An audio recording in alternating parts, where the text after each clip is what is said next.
Disturb করো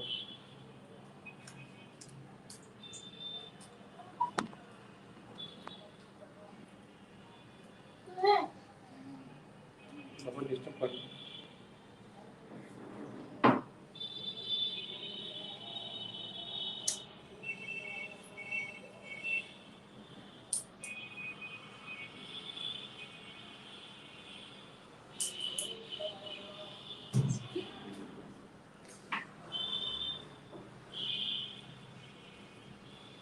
খেলা আছে কেউ হাসি মানে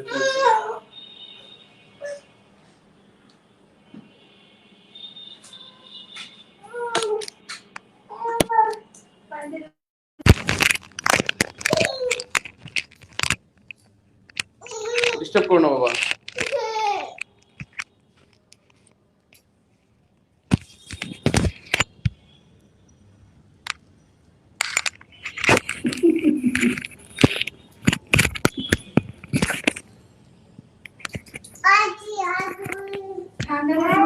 আসসালামু আলাইকুম, ভালো আছেন সবাই?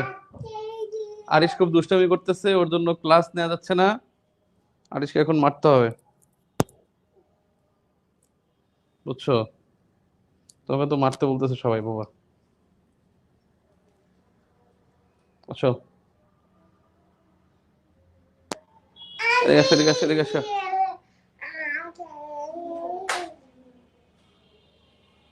আসো, আসো, আসো। সালাম দাও। এই যে, একটা সালাম দাও। এই দেখছো, একটা সালাম দাও, সালাম দাও সবাইকে। আসসালামু আলাইকুম দাও, আসসালামু আলাইকুম দাও, সালাম দাও। আম্মু কাছে, আম্মু কাছে যাও, আম্মু কাছে যাও। যাও, যাও, যাও, আম্মু কাছে যাও। যাও।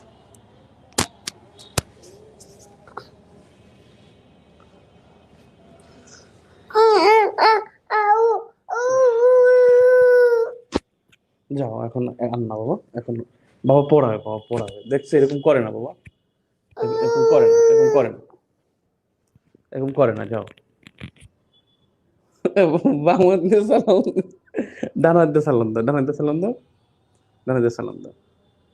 ওকে, thank you, thank you very much, thank you very much, thank you very much, thank you very much বাবা। টাটা বাবা।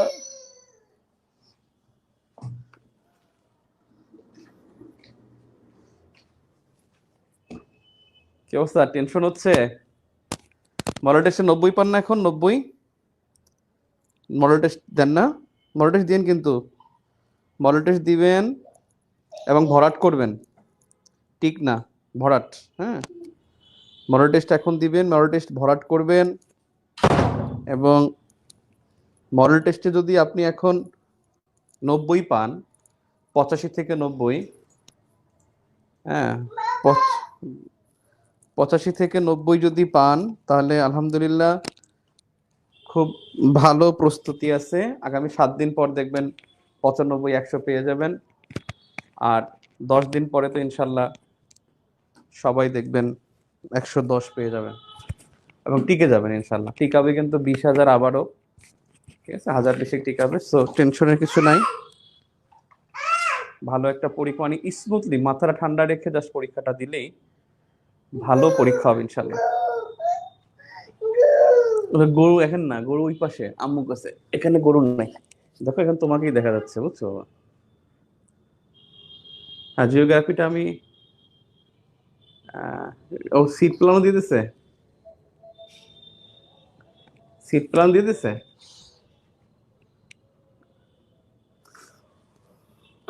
এবার যাও, এবার যাও বাবা, দুষ্ট করে না বাবা।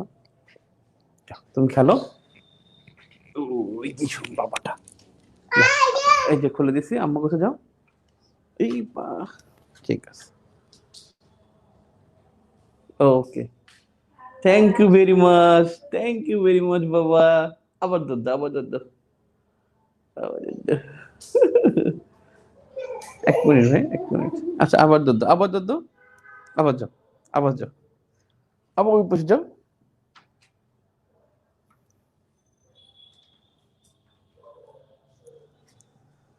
আহ মডেল টেস্ট আপনারা যেটা করবেন, এই যে প্রফেসরসের যে মডেল টেস্টটা আছে, প্রফেসরসের যে বিশেষ সংখ্যার মডেল টেস্ট আছে না, বিশেষ সংখ্যার মডেল টেস্টটা দিবেন। বিশেষ সংখ্যার মডেল টেস্টে 100 পাইলে মনে করবেন ভালো প্রস্তুতি আছে, কারণ ওখানে কোশ্চেন সহজ হয়, প্লাস হলো যাই হোক প্রেশার এন্টারটেইন করে যদি কেউ 100 পান তাহলে হবে। আপনারা বিশেষ সংখ্যার মডেল টেস্ট দিয়ে একটা ট্রাই করে দেখেন। হ্যাঁ, প্রশ্ন দেখেন, কালকে সংস্থার তথ্য অনেক পারছেন না, গতকালকে কিন্তু সংস্থার অনেক প্রশ্ন পারছেন এবং আপনার দেখবেন নম্বর ভালোই, 12, 13, 14, 15, 16, 17 আছে, 19 আছে। অনেকেরই দেখলাম যে গতকালকে পরীক্ষা ভালো দিয়েছেন, এখনকার পরীক্ষাগুলো খুব ভালো হবে, দেখেন টেনশনের কিছু নাই। অনেক কষ্ট করছেন, অনেক মাস পড়াশোনা করছেন, আশা করা যাচ্ছে যে আপনারা খুব ভালো পরীক্ষা দিবেন ইনশাল্লাহ। নিঃসন্দেহে ভালো পরীক্ষা হবে, যদি কেউ জাস্ট পজিটিভ থাকতে হবে।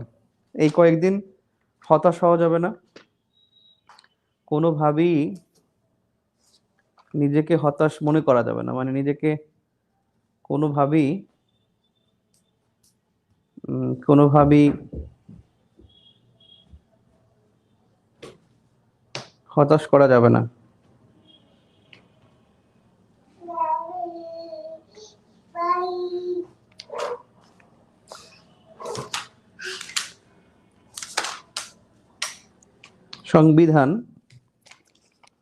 সংবিধানের মধ্যে আমি বলছিলাম আপনাদেরকে যে 1 থেকে হুতু সম্প্রদায়, হুতু সম্প্রদায় হলো আপনার কঙ্গোতে, হুতু এবং তুৎসি সম্প্রদায় এখন রুয়ান্ডা, তুৎসি সম্প্রদায় এখন বসবাস করে রুয়ান্ডায়, আর হুতু বসবাস করে কঙ্গোতে।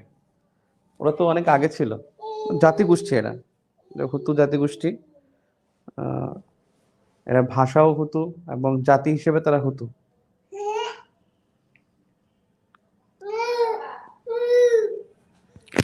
পারবো, আরেকটা হতাশা কাজ করে না, হতাশা আনাই যাবে না। আজকে কি সংবিধানের প্রথম ক্লাস? না, প্রথম ক্লাস আমাদের হয়ে গেছে, আজকে সেকেন্ড ক্লাস বা লাস্ট ক্লাস। এবার নাও না ওকে, আমি এখান থেকে 5 মিনিটের জন্য যাই, তাহলে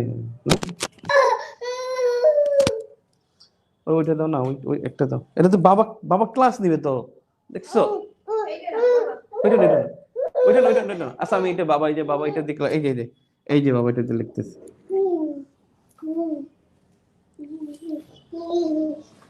আচ্ছা এইটা দাও, 1 মিনিট ভাই, আর নাই মার্কা, ওই ওই ওই ইসে দেখো, দয়রা দেখো। সো বঙ্গবন্ধু ইউএন এর কততম সামিটে বাংলায় ভাষণ দেন এবং বাংলাদেশ কততমতে সদস্য পদ পায়?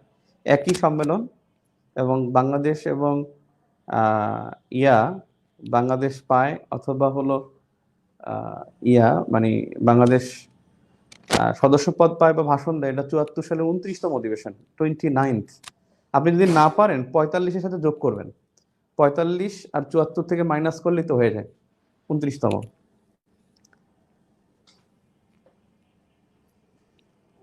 রিভাইজ কি শুধু খাতা পড়বো? হ্যাঁ, খাতা পড়তে পারলে ভালো, বেশি ভালো হবে, খাতা পড়াটাই বেটার হবে। রিভাইজ খাতা পড়েন আর পরীক্ষা দেন না, বেসিক ভিউ বা রিসেন্ট ভিউ পড়ে পরীক্ষা দিচ্ছেন না, পরীক্ষাটা দিয়েন। আর পরীক্ষা ওই যে ওইগুলো যখন পড়েন না, তখন কিছু ওই খাতায় লিখে রাখবেন, তাহলে দেখবেন যে রিভাইজ সহজ হবে। হ্যাঁ, প্রথম 46 কিন্তু 45, আপনি 46 আর 74 বিয়োগ করলে তো একটা, মানে তমর ক্ষেত্রে কি হয়, আপনি 20 সালে একটা করছেন, 21 সালে একটা করছেন, তাহলে দুইটা হবে না? এখন 21 মাইনাস 20 করলে তো একই হবে, কিন্তু একটা যোগ করতে হয়, সেক্ষেত্রে 29-এ হবে। ওকে, 5 আইসটা একটু বলেন। 5 আইসটা হলো বেসিক্যালি 5 আইস, 9 আইস এবং 14 আইস। আপনারা দেখছেন রিটেনের আমি একটা প্রচ্ছদ করছি বেসিক বইয়ের, ওখানে কিন্তু আমি কয়েকটা দেশ দিয়েছি, অর্থাৎ এটা হলো গোয়েন্দা শেয়ারিং। 5 আইসের মধ্যে দেশ আছে অস্ট্রেলিয়া, নিউজিল্যান্ড, ইউএসএ, ইউকে, আর হলো কানাডা, আর অস্ট্রেলিয়া, নিউজিল্যান্ড। এই 5টা দেশের মধ্যে গোয়েন্দা শেয়ারিং, অর্থাৎ ইন্টেলিজেন্স শেয়ারিং, অর্থাৎ দুই দেশের মধ্যে তারা সমমনা, এবং দুই পক্ষই, মানে এখানে যারা আছে 5টা দেশ, সবাই সমমনা এবং একজনের গোয়েন্দার তথ্য আরেকজনকে শেয়ার করে। অর্থাৎ একজনের আকাশে স্যাটেলাইট আছে, যুক্তরাজ্য মনে করলো যে তার অস্ট্রেলিয়ার আকাশে ওখানে কে আছে, আমি ওইটা একটু দেখবো, তখন সে ওইটা আবার দিয়ে দেবে। সিসি ক্যামেরা শেয়ার করে না সেটা, অথবা কারো মানে তথ্য শেয়ার করে, অর্থাৎ যে মানে গোয়েন্দা তথ্য শেয়ার করে। যেমন হয়তো এমন হচ্ছে যে অস্ট্রেলিয়ার একটা ধরেন প্রজেক্ট আছে, ধরেন আপনার অস্ট্রেলিয়ার একটা প্রজেক্ট আছে চায়না, সেখানে বলা হলো যে ইউকের বিরুদ্ধে ষড়যন্ত্র করলো, তারা ওইটাকে শেয়ার করে দেয় যে আপনার বিরুদ্ধে এই তথ্যটা হয়েছে সেটা। ঠিক আছে,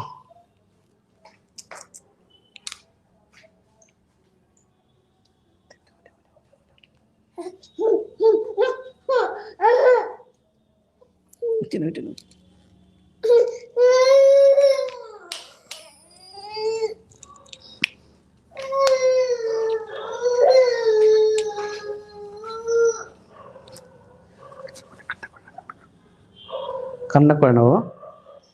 ওকে, দেন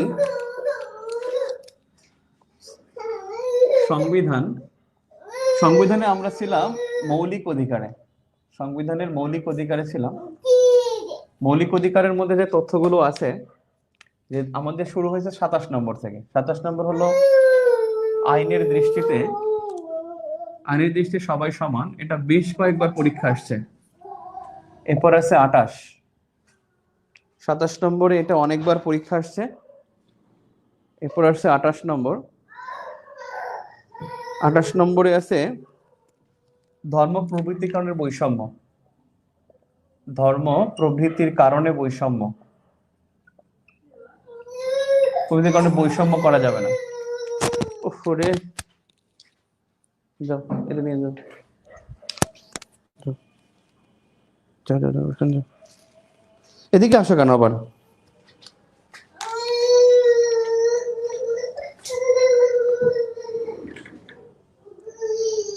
এরপরে হলো 29 নম্বর, সরকারি নিয়োগে সমতা, নারী পুরুষ সমতা, নারী পুরুষ সমতা, নারী পুরুষ সমতা। আপনাদের কোনো কোশ্চেন আছে বলে না? ক্যামেরাটা সোজা না, ক্যামেরাটা সোজা করতে হবে এইভাবে। আচ্ছা,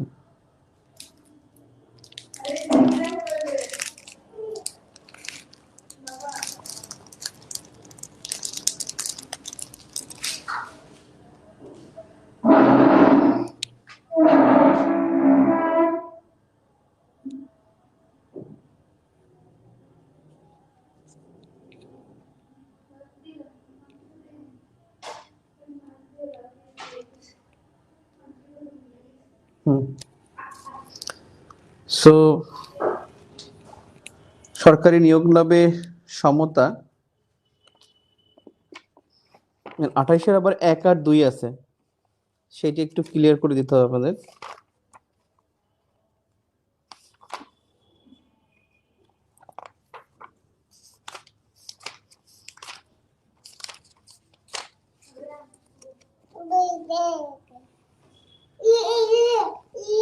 আঠাশের 1 হলো ধর্ম প্রবৃত্তির কারণে বৈষম্য, এটা 1 নম্বর। 28-এর 2 হলো নারী পুরুষ সমতা। 29 নম্বরে সরকারি নিয়োগ লাভে সমতা। আর 30 নম্বর অনুচ্ছেদ আমাদের কিন্তু 30 নম্বর অনুচ্ছেদটা কিন্তু আমাদের মৌলিক অধিকার না। 30 নম্বর অনুচ্ছেদ কিন্তু মৌলিক অধিকার না, সো এটা নিয়ে কনসার্ন হওয়ার কিছু নাই। 31 হলো মৌলিক অধিকার। 30 নম্বরে আছে যে বিদেশি খেতাব প্রবৃত্তি নিষিদ্ধকরণ। ওরে মা, 30 নম্বর মৌলিক অধিকার না, এটা আউটসাইডে লেখেন। বিদেশি খেতাব রাষ্ট্রপতির অনুমতি ছাড়া, রাষ্ট্রপতির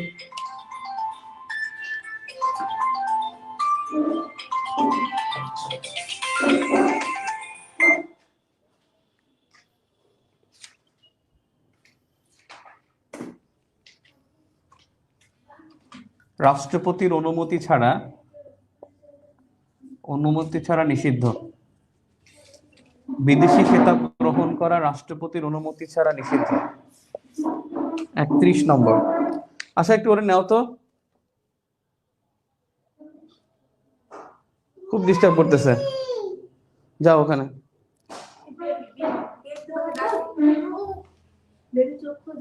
যাও যাও, ওই ছোট বেবির কাছে যাও যাও।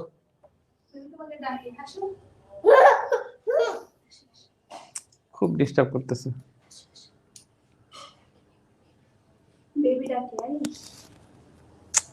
খুব বিরক্তিকর তো।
বিষয়টা হচ্ছে যে 32 নম্বর, আমি বলছি যে 31 হলো আইনের আশ্রয় লাভের অধিকার, 32 হলো জীবন ও ব্যক্তি স্বাধীনতা লাভের অধিকার, 33 হলো গ্রেপ্তার ও আটকের রক্ষা কবচ।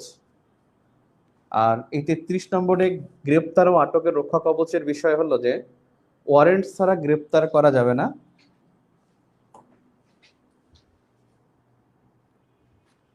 আইনের আশ্রয় লাভের অধিকার, এটা 31 নম্বর অনুচ্ছেদে।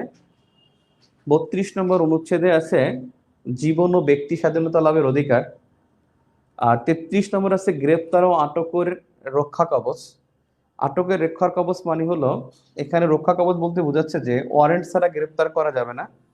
2 নম্বরে হলো যে গ্রেপ্তার হওয়া ব্যক্তি আইনজীবী নিয়োগ করতে পারবে, আইনজীবী নিয়োগ করবে, এই আইনজীবী নিয়োগ করার স্বাধীনতা সে পাবে।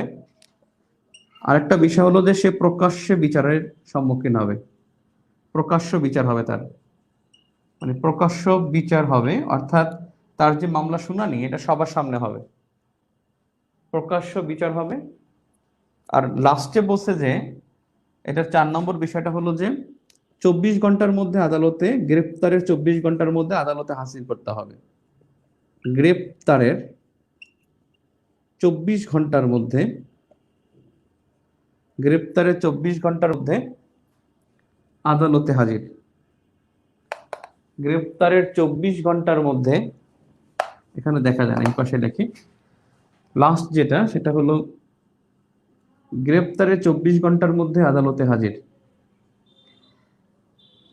24 ঘন্টার মধ্যে আদালতে হাজির। সো আমি যেটা বললাম যে গ্রেপ্তার ও আটকের রক্ষা কবচ, গ্রেপ্তার ও আটকের রক্ষা কবচ, গ্রেপ্তার, আল্লাহ রে, সাউন্ড হচ্ছে না আবার নাকি?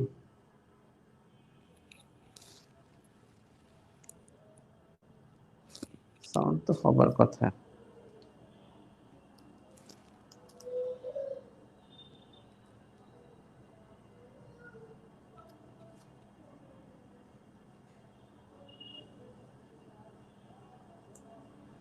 সাউন্ড আছে, সাউন্ড আছে, ওকে। এখন যে বিষয়টা হলো যে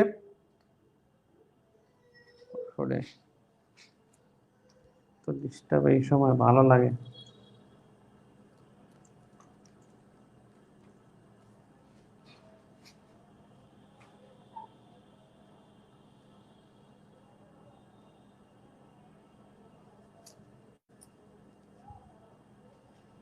এখন দেখেন, হ্যাঁ আশা করি ঠিক আছে। গ্রেপ্তারের 24 ঘন্টার মধ্যে আদালতে হাজির করতে হবে। গ্রেপ্তারের 24 ঘন্টার মধ্যে আদালতে হাজির করতে হবে।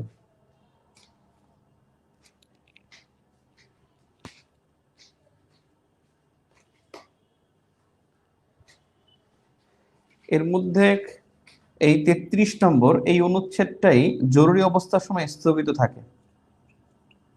জরুরি অবস্থায় স্থগিত, এটাই জরুরি অবস্থায় স্থগিত থাকে। বোর্ডটা অনেক ছোট হয়ে গেল কেন? একটা উপরে উঠালে নিচে নামাতে হবে, একটু নিচে নামাই দিই।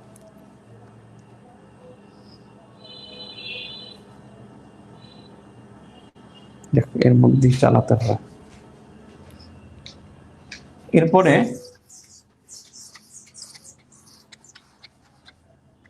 সংবিধান সম্পর্কে শব্দটা উপরে লিখি। এরপরে 34 খুব বেশি ইম্পর্টেন্ট না, শুধু অধিকারের জন্য আর কি দরকার। জবরদস্তিমূলক শ্রম নিষিদ্ধ। জবরদস্তিমূলক শ্রম নিষিদ্ধ। 35 নম্বর হলো বিচার ও দণ্ড সম্পর্কে রক্ষা কবচ। বিচার ও দণ্ড সম্পর্কে রক্ষা কবচ, অর্থাৎ তাকে এমন কোনো বিচার দেওয়া যাবে না, অমানবিক দণ্ড দেওয়া যাবে না। এই বিষয়টার মানে কথা হলো অমানবিক দণ্ড নিষিদ্ধ। 36 নম্বর চলাফেরার স্বাধীনতা। চলাফেরার স্বাধীনতা। আর 37 নম্বর হলো সংগঠনের স্বাধীনতা। সংগঠনের স্বাধীনতা। 35 বিচার ও দণ্ড সম্পর্কে রক্ষা কবচ মানে অমানবিক দণ্ড প্রদান করা যাবে না। 37 নম্বরে সংগঠনের স্বাধীনতা।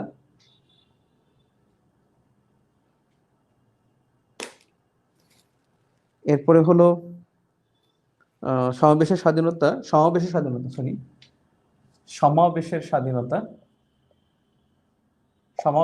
তবে এটা নিরস্ত্র সমাবেশ করা যাবে। নিরস্ত্র এবং সংবিধান লঙ্ঘন করে এমন কোনো বিষয় করা যাবে না। সংগঠনের স্বাধীনতা, এখানে কোনো জঙ্গি গোষ্ঠী করা যাবে না। জঙ্গি গোষ্ঠী করা যাবে না, অর্থাৎ জঙ্গিবাদ নিষিদ্ধ, এটা 38 নম্বর অনুচ্ছেদে। 39 নম্বর চিন্তা ও মত প্রকাশের স্বাধীনতা। চিন্তা ও মতামত প্রকাশের স্বাধীনতা। তবে সবই করা যাবে, যেটা করা যাবে না চিন্তা ও মতামত প্রকাশের স্বাধীনতার মধ্যে যেটা করা যাবে না সেটা হলো যে বৈদেশিক সম্পর্ক নষ্ট হয়।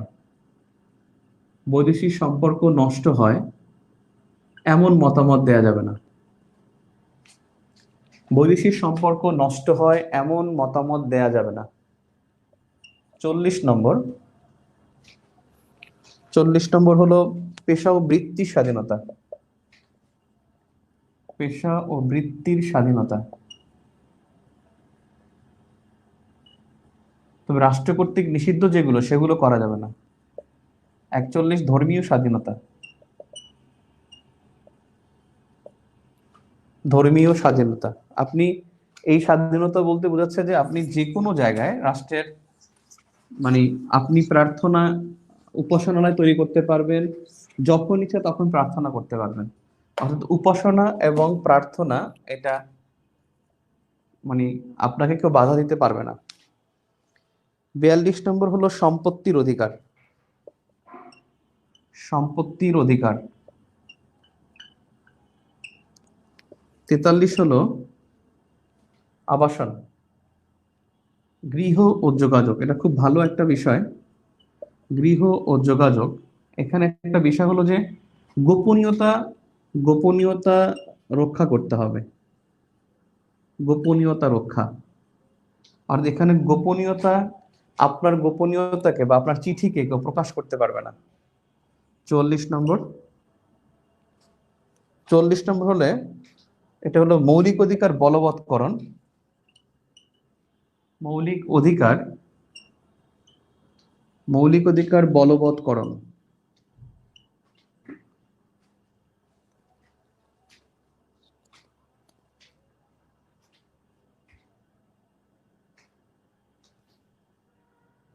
এখানে একটা বিষয় হলো যে আপনি 102 অনুচ্ছেদের আলোকে, 102 অনুচ্ছেদের আলোকে রিড করতে পারবেন।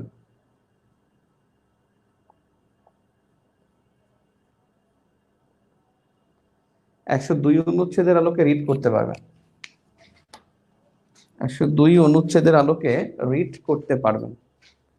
অর্থাৎ যদি কোনো সংবিধান লঙ্ঘন হয় সেই ক্ষেত্রে আপনি মৌলিক অধিকার যে আপনি রক্ষার জন্য 102 অনুচ্ছেদের আলোকে হাইকোর্টে রিট করতে পারবেন। এখানে একটা বিষয় যে 31 থেকে 36 এটা হলো বৈদেশিক বিদেশিদের অধিকার, বিদেশিদের অধিকার। 31 থেকে 35, সরি 31 থেকে 35 এই 5টি হলো বিদেশিদের অধিকার। তার মানে বিদেশিদের জন্য অধিকার হলো 31 থেকে 35, বিদেশিদের জন্য অধিকার 5টি, মৌলিক অধিকার কিন্তু 18টি।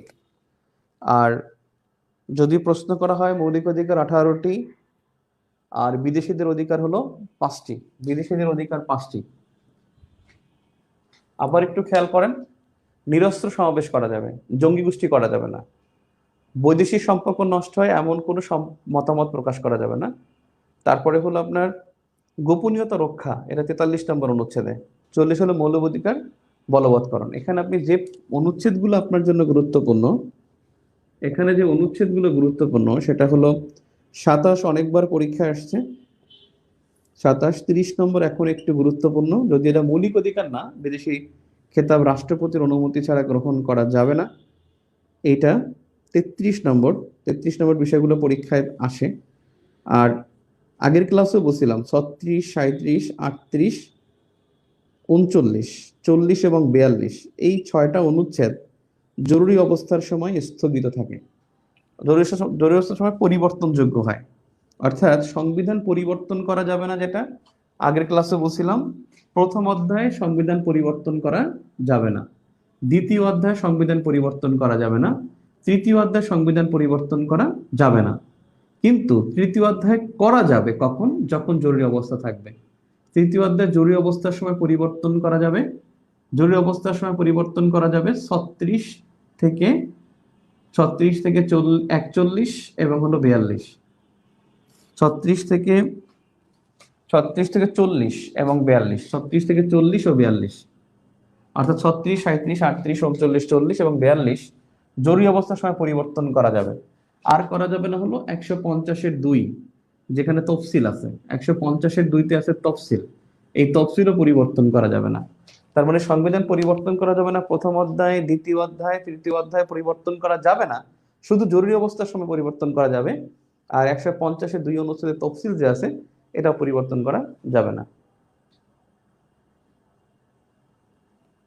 হ্যাঁ, গৃহ তল্লাশি সংক্রান্ত, অর্থাৎ গৃহ তল্লাশিও করা যাবে না, এবং এইটা করা যাবে কিন্তু একমাত্র মানে আপনার রাষ্ট্রের কোনো অধিকার লঙ্ঘন করলে তখন তল্লাশি করা যাবে আইনের সাপেক্ষে। আর গোপনীয়তা রক্ষা করতে হবে অবশ্যই, তার গৃহ তল্লাশি করা যাবে না এবং গোপনীয়তা রক্ষা করতে হবে। এবং এই জন্য কিন্তু আবার বলা আছে গৃহ তল্লাশি কিন্তু কোনো এমপির বাসায় করা যাবে না, কোনো মেম্বার অফ পার্লামেন্টের বাসায় কিন্তু করা যাবে না। আপনারা জানেন সরোয়ার আলম তিনি কিন্তু এমপির বাসায়, অর্থাৎ হাজি সেলিমের বাসায় কিন্তু গেছিল। যে যে সরোয়ার আলম না, ওই যিনি আর কি ওই যে র্যাবের যে ম্যাজিস্ট্রেট ছিল, তার কিন্তু চাকরি থাকতো না। সে কিন্তু এটাই তার গিফট যে সে বেডরুমে চলে গেছে এবং সেটা ভিডিও করছে, এটা অ্যাক্সেস দিছে, এজন্য তার চাকরি কিন্তু চলে যায়। তো তারপরে তাকে সিনিয়র অফিসাররা খুব ভালো জানে এবং তাকে স্যাক করা হলে একটা আনরেস্ট হবে, এজন্য তাকে কিন্তু আহ, তাৎক্ষণিকভাবে তাকে ওখান থেকে মানে করা হয়, তাৎক্ষণিকভাবে তাকে আম, ওখান থেকে প্রবাসী কল্যাণ মন্ত্রণালয়ে নেওয়া হয়। আপনার কি সরোয়ার আলমকে চেনেন? এই যে র্যাবের যিনি ম্যাজিস্ট্রেট ছিল, খুব ফেসবুকে জনপ্রিয় আর কি। তাকে কিন্তু স্যাক করা হয়েছে যে তিনি এমপির বাসায় তল্লাশি করতে পারবে না, এবং এমপির বাসায় তল্লাশি, যে কোনো বাসায় তল্লাশি করতে হলে তার কিন্তু পূর্ব অনুমতি লাগবে। সেখানে কিন্তু মোবাইল কোড দেওয়া যাবে না, সেখানে কিন্তু একটা সুনির্দিষ্ট অভিযোগ থাকা লাগবে এবং একটা অর্ডার করতে হবে, সেই অর্ডারটা সে ইমপ্লিমেন্ট করবেন। তো সরোয়ার আলম সেই অর্ডারটা নেন নাই এবং তিনি মাইকিং করছেন। এটা তার জন্য মানে এই জন্য তার জন্য মানে তার চাকরি চলে যাইতো, কিন্তু সিনিয়র অফিসাররা চিন্তা করলো যে মানবিক দৃষ্টিকোণ থেকে তিনি খুব মানে অনেক মানবিক কাজ করেছিলেন, তাই আহ, তাকে কিন্তু প্রবাসী কল্যাণ মন্ত্রণালয়ে ট্রান্সফার করা হয়। ওকে, সো অধিকারগুলো আপনি দেখলেন। এখানে এই যে 47 পর্যন্ত বললাম, যে 47 পর্যন্ত একটু আহ, মানে এই 1 থেকে 47 পর্যন্ত অনুচ্ছেদগুলো পারলে সবগুলো পড়ে ফেলেন, আর না পারলে আমি তো ইম্পর্ট্যান্ট কয়েকটা বলতেছি। ইম্পর্ট্যান্ট বললে আপনি 27 নম্বর, তারপরে হলো আপনার 28, 29, যেহেতু কোটার বিষয়টা আছে, এই কোটার বিষয় কিন্তু এই দুইটা অনুচ্ছেদে আছে যে কোটা কোটা থাকবে না, সরকারি চাকরিতে কোটা থাকবে না সে সম্পর্কে কিন্তু এখানে বলা আছে। 28 এবং 29 অনুচ্ছেদে যে কোটা নিষিদ্ধ সে সম্পর্কে বলা আছে। আর হলো এখান থেকে 36 থেকে একেবারে 42 পর্যন্ত, 43 নম্বরও গুরুত্বপূর্ণ, 43, 44, মানে এখানে পারলে সবগুলোই পড়ে ফেলেন, পারলে সবই পড়ে ফেলেন। এবং এগুলো খুব কঠিন না, এখন নিজে নিজে কল্পনা করে একবার লেখেন, দেখবেন যে মনে থাকবে ইনশাল্লাহ। এখন বাকি যে অনুচ্ছেদগুলো আছে, সেখানে কিছু অনুচ্ছেদ আছে যে একেবারে গুরুত্বপূর্ণ, কিছু অনুচ্ছেদ আছে শুধু শুধু মানে তেমন কোনো গুরুত্বপূর্ণ না। ঠিক আছে, সেখানে কতিপয় আইনের হেফাজত বলতে একটা কথা আছে, কতিপয় আইনের হেফাজত, যেটা মানবতা বিরোধী অপরাধের বিচার, যুদ্ধ অপরাধের বিচারের কথা বলা আছে 47-3 অনুচ্ছেদে। এটা হলো যুদ্ধাপরাধের বিচার, যুদ্ধাপরাধ বা মানবতা বিরোধী, মানবতা বিরোধীদের বিচার, মানবতা বিরোধী অপরাধীদের বিচার, অপরাধীদের বিচার। এখানে একটা বিষয়, তারা শুধু বিচারই হবে না এবং তারা অযোগ্য হবে নির্বাচনে, যে কোনো নির্বাচনে তারা অযোগ্য হবে। নাগরিক, কিন্তু তারা নির্বাচনে অযোগ্য হবেন। বাংলাদেশের নাগরিক হবেন, কিন্তু তারা নির্বাচনের জন্য অযোগ্য হবেন।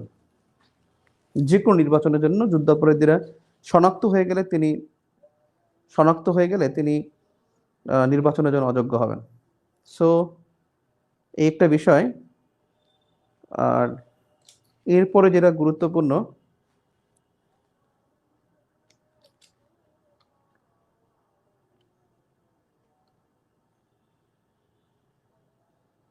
সংবিধানে ধর্ম সংক্রান্ত অনুচ্ছেদ কিন্তু অনেকগুলো। ধর্ম সংক্রান্ত অনুচ্ছেদ, না এটা এখন আলোচিত হলো, তখন ছিল না কোশ্চেনের মধ্যে। এবার আসেন, এরপরে হলো আমরা চলে যাই চতুর্থ ভাগে, সেটা হলো নির্বাহী বিভাগ। নির্বাহী বিভাগের মধ্যে কয়েকটা বিষয় গুরুত্বপূর্ণ। এখানে 48 নম্বর অনুচ্ছেদে আছে রাষ্ট্রপতির কথা, রাষ্ট্রপতির কথা আছে 48 নম্বর অনুচ্ছেদে। রাষ্ট্রপতির ব্যাপারে যে তথ্যগুলো আছে, রাষ্ট্রপতির ব্যাপারে তথ্য আছে, আপনি জানেন এর মেয়াদ 5 বছর। আপনি জানেন ইনি দুটি কাজ করতে পারেন, দুটি কাজ করতে পারেন পিএম এর পরামর্শ ছাড়া। পিএম এর পরামর্শ ছাড়া তিনি দুটি কাজ করতে পারেন।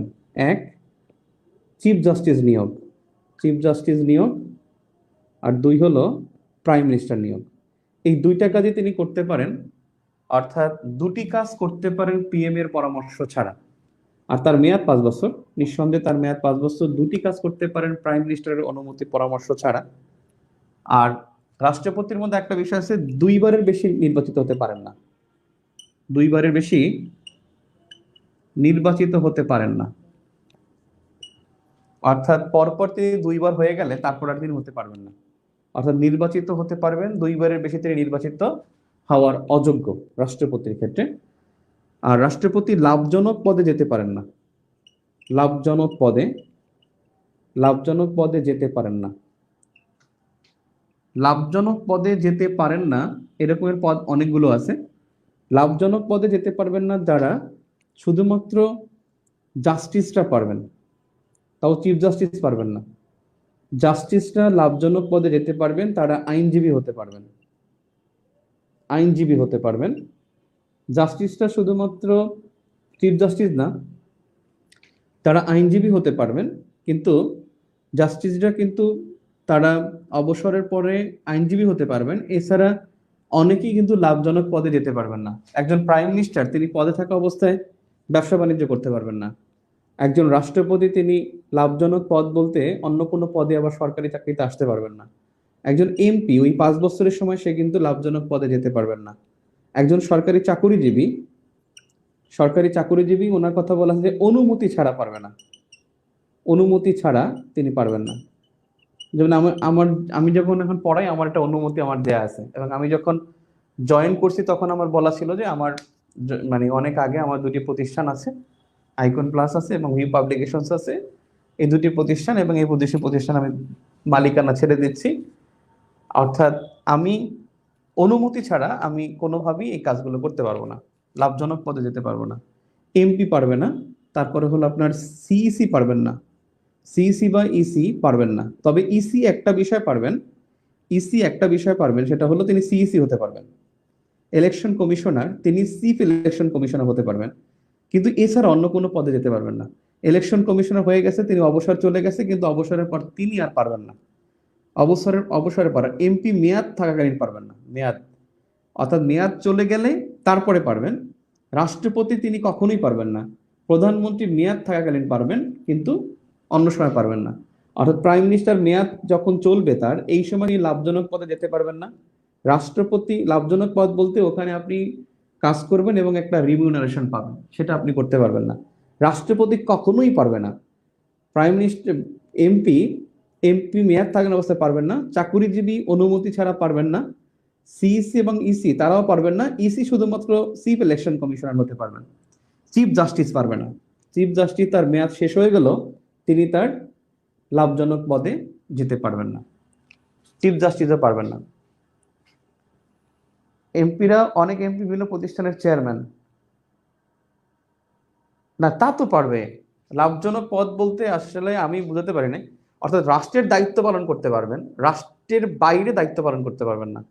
তিনি রাষ্ট্রের দায়িত্ব, তিনি সংসদীয় কমিটির চেয়ারম্যান হবেন, তিনি ক্রিকেট বোর্ডের চেয়ারম্যান হবেন, সেগুলো পারবেন, কিন্তু তিনি ব্যক্তিগত কোনো কাজ করতে পারবেন না। ব্যক্তিগত কোনো মানে ব্যক্তিগত প্রতিষ্ঠানে কাজ করা বা কোনো কোম্পানিতে চাকরি করা, সেটা তিনি করতে পারবেন না, সেই সুযোগ নাই। আচ্ছা দেখি, রাষ্ট্রপতি তাহলে মেয়াদ 5 বছর, 2টি কাজ করতে পারেন পিএম এর অনুমতি ছাড়া, চিফ জাস্টিস নিয়োগ এবং প্রধানমন্ত্রী নিয়োগ। 2বারের বেশি তিনি নির্বাচিত হতে পারবেন না। লাভজনক পদে যেতে পারেন না। জাস্টিস আইনজীবী হতে পারে, কিন্তু সে অন্য কোনো পদে যেতে পারবে না। ক্লিয়ার? সো এখানে যে গুরুত্বপূর্ণ মন্ত্রী মানে রাষ্ট্রপতি সম্পর্কে যে বিষয়গুলো আছে, সেই বিষয়গুলো থেকে প্রশ্ন আসলে হওয়ার চান্স কম। সেখানে আমরা দেখি 48-এর পরে যদি গুরুত্বপূর্ণ থাকে, 48-এর পরে যেটা থাকে আহ সেটা হলো আপনার 55 এবং 56। 55 এবং 56,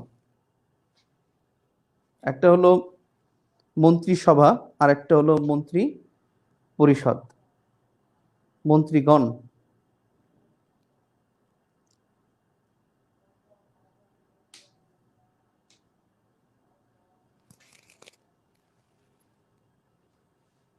দেখেন 55 নম্বর, আচ্ছা 48 শেষ, এবারে দেখেন 55। 55 নম্বর অনুচ্ছেদে ক্যাবিনেটের কথা বলা আছে, ক্যাবিনেট।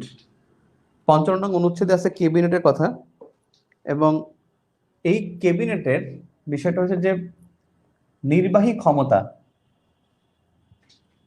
নির্বাহী ক্ষমতা প্রধানমন্ত্রীর নামে প্রযুক্ত হবে, প্রধানমন্ত্রীর নামে প্রযুক্ত হবে। নির্বাহী ক্ষমতা নির্বাহী ক্ষমতা প্রধানমন্ত্রীর নামে প্রযুক্ত হবে। নির্বাহী ক্ষমতা প্রযুক্ত হবে প্রধানমন্ত্রীর নামে। আর নির্বাহী বিভাগের প্রধান তিনি কিন্তু রাষ্ট্রপতি। নির্বাহী বিভাগের প্রধান রাষ্ট্রপতি। আর এখানে মনে রাখবেন, রাষ্ট্রপতির অনুমতি সাপেক্ষে কার্যক্রম পরিচালিত হবে। এটা যদি এই অনুচ্ছেদে সরাসরি লেখা নাই, এটা নির্বাহী বিভাগের একটা মানে আনুষ্ঠানিকতা, এবং সেটা আপনি অষ্টম অধ্যায়ে এটা পাবেন যে সরকারের সকল নির্বাহী ব্যবস্থা রাষ্ট্রপতির নামে গৃহীত হবে, অথবা রাষ্ট্রপতির অনুমতি সাপেক্ষে। এখানে এইভাবেই লেখা যায়, সরকারের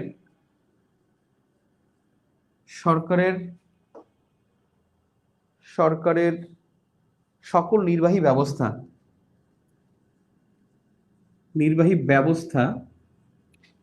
রাষ্ট্রপতির নামে গৃহীত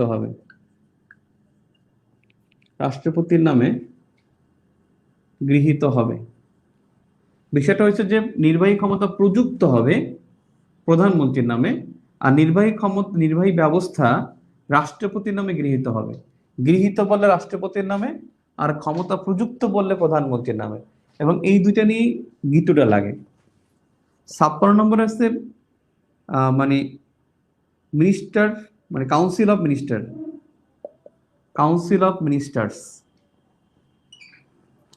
মিনিস্টার্স। এটা হলো মন্ত্রী পরিষদ, আর এটা হলো মন্ত্রিসভা। একটা মন্ত্রী পরিষদ আর একটা হলো মন্ত্রিসভা। মন্ত্রিসভা এবং মন্ত্রী পরিষদের মধ্যে একটা পার্থক্য আছে। দেখেন, মন্ত্রিসভায় শুধুমাত্র হেড অফ মিনিস্ট্রি, আর এখানে সবাই মন্ত্রী, প্রতিমন্ত্রী, উপমন্ত্রী, উপমন্ত্রী, ক্যাবিনেট, মানে যেটাকে বলে আপনার টেকনোক্র্যাট মন্ত্রী, সবাই থাকবেন। একটা কথা মনে রাখবেন, এমপি যেমন মেম্বার অফ পার্লামেন্ট, সংসদ সদস্য, কিন্তু ক্যাবিনেট মন্ত্রী সে কিন্তু এমপি না, কিন্তু টেকনোক্র্যাট মন্ত্রী কিন্তু সংসদে যেতে পারেন। অর্থাৎ টেকনোক্র্যাট মন্ত্রী তিনি কিন্তু সংসদে যেতে পারবেন, আর যিনি এমপি তিনিও যেতে পারবেন। এখন আপনি বলতে পারেন যে এমপি না কিন্তু মন্ত্রী। নির্বাহী বিভাগের দেখেন, নির্বাহী বিভাগের প্রথমেই বলা আছে, আপনি যদি 4র্থ অধ্যায় দেখেন, সেখানেই বলা আছে যে নির্বাহী বিভাগের এখানে বলা আছে, প্রধানমন্ত্রী মন্ত্রিসভা দ্বারা প্রধানমন্ত্রী রাষ্ট্রীয় পররাষ্ট্র নীতি সংক্রান্ত বিষয়াদি সম্পর্কে রাষ্ট্রপতিকে অবহিত রাখবেন। রাষ্ট্রপতি অনুরোধ করলে যে কোনো বিষয় মন্ত্রিসভায় বিবেচনার জন্য পেশ করবেন। এখানে যদি দেখেন যে নির্বাহী বিভাগের কিন্তু শুরুতেই বলা আছে যে রাষ্ট্রপতি, অর্থাৎ নির্বাহী বিভাগের প্রথম পরিচ্ছেদটাই হলো রাষ্ট্রপতি, কিন্তু নির্বাহী ক্ষমতা প্রযুক্ত হবে প্রধানমন্ত্রীর নামে, আর সরকারের নির্বাহী ব্যবস্থা রাষ্ট্রপতি নামে গৃহীত হবে। অর্থাৎ নির্বাহী বিভাগের কিন্তু এখানে যে আদেশ অধ্যাদেশ যেগুলো হয়, নির্বাহী বিভাগের যে আদেশগুলো হয় বা অর্ডারগুলো হয়, সে সম্পর্কে কিন্তু রাষ্ট্রপতির নামে গৃহীত হয়। আর নির্বাহী বিভাগের মধ্যে প্রধান তিনি কিন্তু রাষ্ট্রপতি, অর্থাৎ রাষ্ট্রপতি কিন্তু নির্বাহী বিভাগ ব্যবস্থাকে দেখভাল করেন। আর আইন বিভাগের যিনি প্রধান তিনি কিন্তু প্রধানমন্ত্রী, আইন বিভাগের নেতা, কিন্তু আইন বিভাগটা সে মানে রাষ্ট্রপতির ইচ্ছা অনিচ্ছার উপর নির্ভরশীল। আমরা ওখানে যাচ্ছি। কাউন্সিল অফ মিনিস্টার্স এর মধ্যে সব মন্ত্রী থাকে, আর এখানে শুধুমাত্র হেড অফ মিনিস্ট্রি থাকে। অর্থাৎ যে কোনো মন্ত্রণালয়ে যদি যিনি প্রতিমন্ত্রী থাকেন একটা মন্ত্রণালয়ের মধ্যে, ওখানে মন্ত্রী নাই, যেমন ধর্ম মন্ত্রণালয়ের মন্ত্রী নাই, ধর্ম প্রতিমন্ত্রী, সেক্ষেত্রে ধর্ম প্রতিমন্ত্রী তিনি কিন্তু এই মন্ত্রিসভার মধ্যে থাকবেন, ক্যাবিনেটে থাকবেন। কিন্তু যদি ধর্ম উপমন্ত্রী একজন থাকে, প্রতিমন্ত্রী থাকেন, প্রতিমন্ত্রী ক্যাবিনেটে যাবেন, আর উপমন্ত্রী এবং প্রতিমন্ত্রী দুইজনই চলে আসবেন কাউন্সিল অফ মিনিস্টার্সে। কাউন্সিল অফ মিনিস্টার্স এর মধ্যে সবাই থাকে, মন্ত্রী পরিষদের মধ্যে সবাই থাকে। আর হ্যাঁ, পিএমও থাকবে এখানে, মন্ত্রী, প্রধানমন্ত্রী। আরে প্রধানমন্ত্রী নিজেও তো একটা মন্ত্রী, প্রধানমন্ত্রী তার মন্ত্রীর বাইরে না। আল্লাহ কি বলে, এখানে প্রধানমন্ত্রী লেখার দরকারই পড়ে না, কারণ ওখানে বলা আছে, এখানে দেখেন, এটার এইটার মধ্যেই বলা আছে, এই অনুচ্ছেদের মধ্যেই দেখবেন বলা আছে যে প্রতিমন্ত্রী, মন্ত্রী, উপমন্ত্রী সবাই মন্ত্রী বলে গণ্য হবে, সবাই মন্ত্রী। প্রধানমন্ত্রী নিজেও একজন মন্ত্রী, অর্থাৎ মন্ত্রীদের শপথ আছে, কিন্তু ওখানে দেখবেন প্রধানমন্ত্রী, মন্ত্রী, প্রতিমন্ত্রী সকলের সকলের শপথ একই।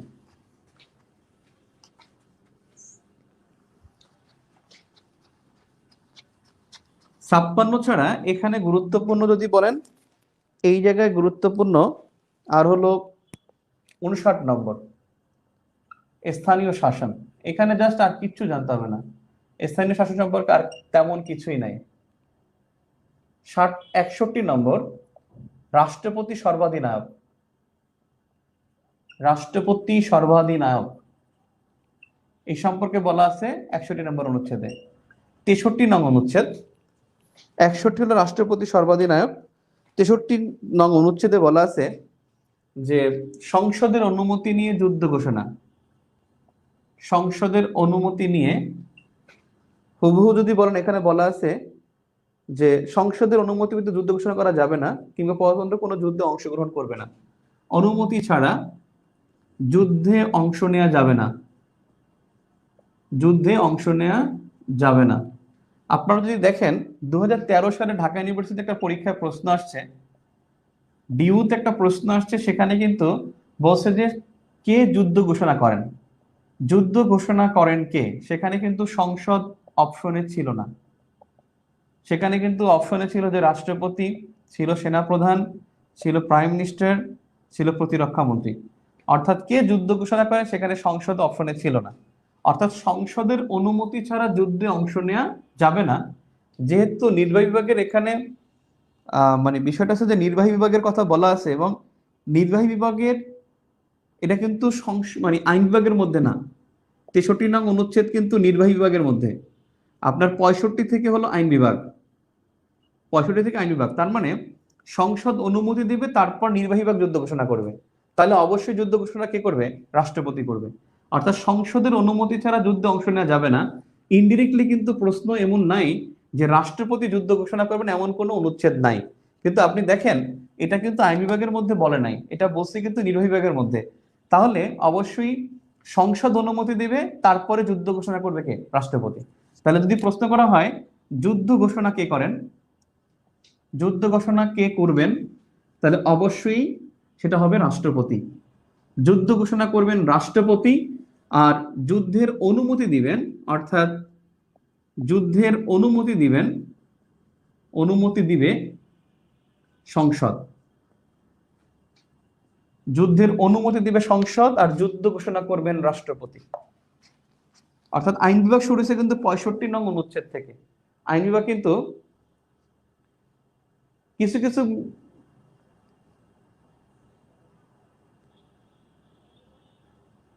তিনিও তো সম্ভবত প্রতিমন্ত্রী ছিলেন, এখনো আবারও প্রতিমন্ত্রী নিয়োগ দেওয়া হয়েছে। হ্যাঁ, আমি আপনাকে বললাম কি, অর্থাৎ ক্যাবিনেটে থাকবে যেই মন্ত্রণালয়ের প্রধান, সেই মন্ত্রণালয়ের প্রধান। যেমন ধর্ম মন্ত্রণালয়ের প্রধান কিন্তু প্রধানমন্ত্রী না, এটার মর্যাদাই প্রতিমন্ত্রীর কাছে তিনি ছেড়ে দিয়েছেন। কিন্তু তিনি জনপ্রশাসন মন্ত্রণালয় কিন্তু প্রধানমন্ত্রী রেখে দিয়েছেন। জনপ্রশাসন মন্ত্রী কিন্তু আমরা যাকে বলি জাকির হোসেন মনে হয় যেন নাম, উনি কিন্তু জনপ্রশাসন মন্ত্রী না, উনি কিন্তু ক্যাবিনেটের সদস্য না, উনি কিন্তু ক্যাবিনেটের কাউন্সিল অফ মিনিস্টার্সের সদস্য, বাট তিনি কিন্তু ক্যাবিনেটের সদস্য না। ক্যাবিনেট হচ্ছে যে কয়জন মন্ত্রীকে নিতে পারবেন, যেই কয়জনকে ইচ্ছে সেই কয়জন নিয়ে প্রধানমন্ত্রী গঠন করবেন ক্যাবিনেট। আর কাউন্সিল অফ মিনিস্টার্সের মধ্যে সকল মন্ত্রী প্রতিমন্ত্রী সবাই থাকবেন, দুইটার মধ্যে পার্থক্য এটা। এখন দেখেন জনপ্রশাসন মন্ত্রী কিন্তু সেখানে কিন্তু কে নাই, জনপ্রশাসন মন্ত্রণালয় কিন্তু শেখ হাসিনা আছেন, কিন্তু জনপ্রশাসন মন্ত্রণালয় কিন্তু জাকির হোসেন নাকি যেন নাম প্রতিমন্ত্রী, ফরাদ হোসেন, আমি দুঃখিত, ফরাদ হোসেন, আমি সরি ভাই, ফরাদ হোসেন আছেন, কিন্তু ফরাদ হোসেন তিনি কিন্তু ক্যাবিনেটের মেম্বার হবেন না।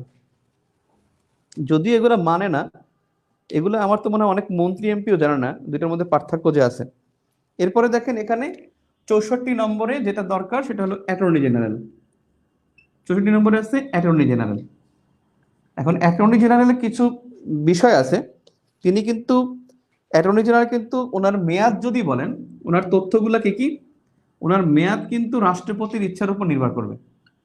রাষ্ট্রপতি যতদিন চাইবেন তিনি ততদিন থাকবেন, যতদিন চাইবে ততদিন তার পদ, ততদিন পদে থাকবেন। এটা কিন্তু খুব গুরুত্বপূর্ণ যে অ্যাটর্নি জেনারেলের মেয়াদ হলো রাষ্ট্রপতির ইচ্ছা অনিচ্ছায়। রাষ্ট্রপতি যদি বলে তুমি 100 দিন, 100 দিন, যদি বলে তুমি 100 বছর থাকবে, 100 বছর থাকবে। অ্যাটর্নি জেনারেল একটা বিষয়, তিনি যে কোনো আদালতে বক্তব্য রাখতে পারেন, তার বক্তব্য পেশ করার অধিকার আছে। অর্থাৎ সকল আদালতে, সকল আদালতে বক্তব্য রাখার অধিকার, সকল আদালতে বক্তব্য রাখার অধিকার আছে, তিনি বক্তব্য রাখতে পারবেন। আর বিচারক যারা আছে আপিল বিভাগের, এই আপিল বিভাগের যারা বিচারক, এই আপিল বিভাগের বিচারক, এটা মনে রাখবেন, তিনি বাংলাদেশের যেখানে থাকবেন সেটাই আদালত।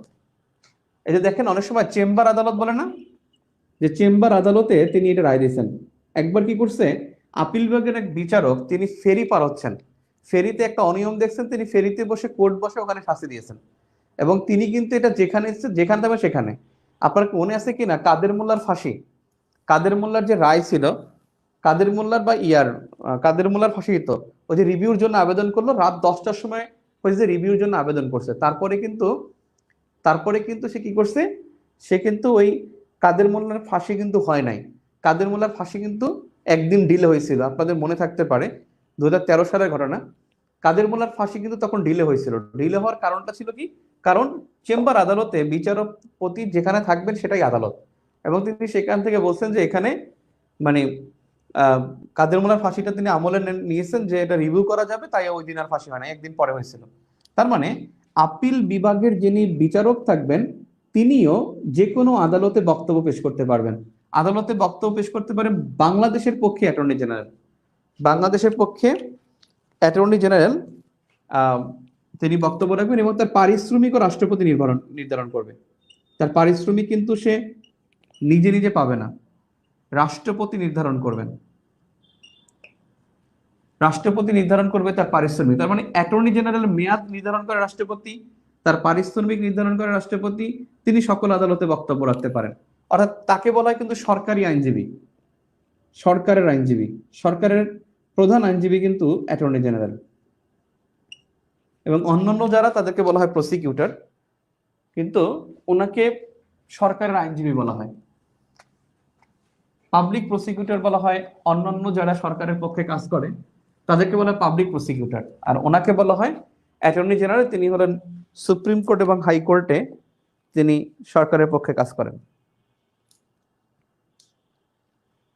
একটা কথা মনে রাখবেন, যেমন এখন খুব ইয়ার প্রশ্ন হয়, আমি এই প্রশ্নটা করি, প্রধানমন্ত্রী প্রধানমন্ত্রীর মৃত্যু হলে, প্রধানমন্ত্রীর মৃত্যু হলে কি হবে? এক, সংসদ ভেঙে যাবে। দুই, সদস্যদের ভোটে নতুন প্রাইম মিনিস্টার হবে, নতুন প্রাইম মিনিস্টার হবে, পুনরায় নির্বাচন হবে, পুনরায় নির্বাচন হবে। এই কটার মধ্যে কোনটা উত্তর হবে বলুন তো? প্রধানমন্ত্রীর মৃত্যু হলে, এই মুহূর্তে যদি প্রধানমন্ত্রী মারা যায় তাহলে কি হবে? হ্যাঁ, একজন বলছেন যে ভেঙে যাবে, এক বলছেন অনেকে, দুই বলছেন অনেকে দেখতেছি, কেউ বলছেন এক, কেউ বলছেন দুই। আচ্ছা আমি একটু আপনাদের নামগুলো পড়ি, কারণ আমি আমার এটা চালু করি, আপনাদের সাথে আমাদের বন্ডিং খুব তাড়াতাড়ি শেষ হয়ে যাচ্ছে।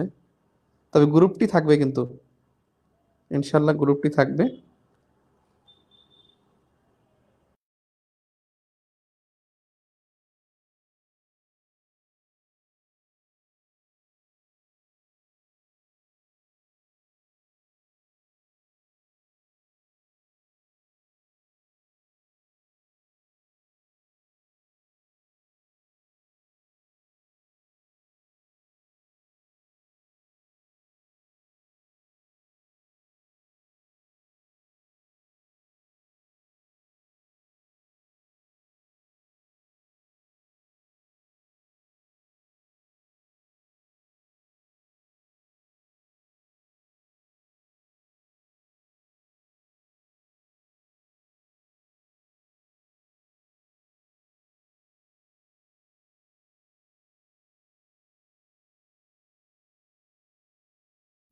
ওকে, দেখেন, হ্যাঁ, এখন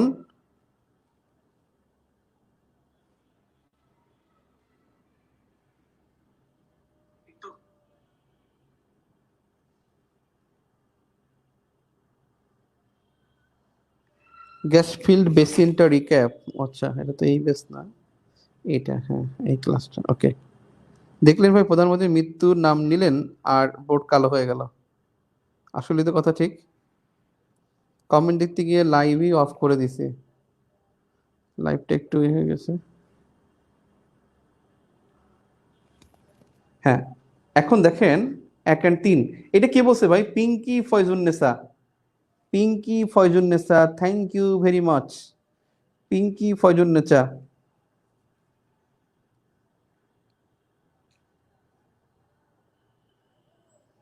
থ্যাংক ইউ, আপনাকে অনেক থ্যাঙ্কস। আমি ভাবছি যে আপনি এটা কেউ পারবে না, এটা 1 এবং 3 হবে।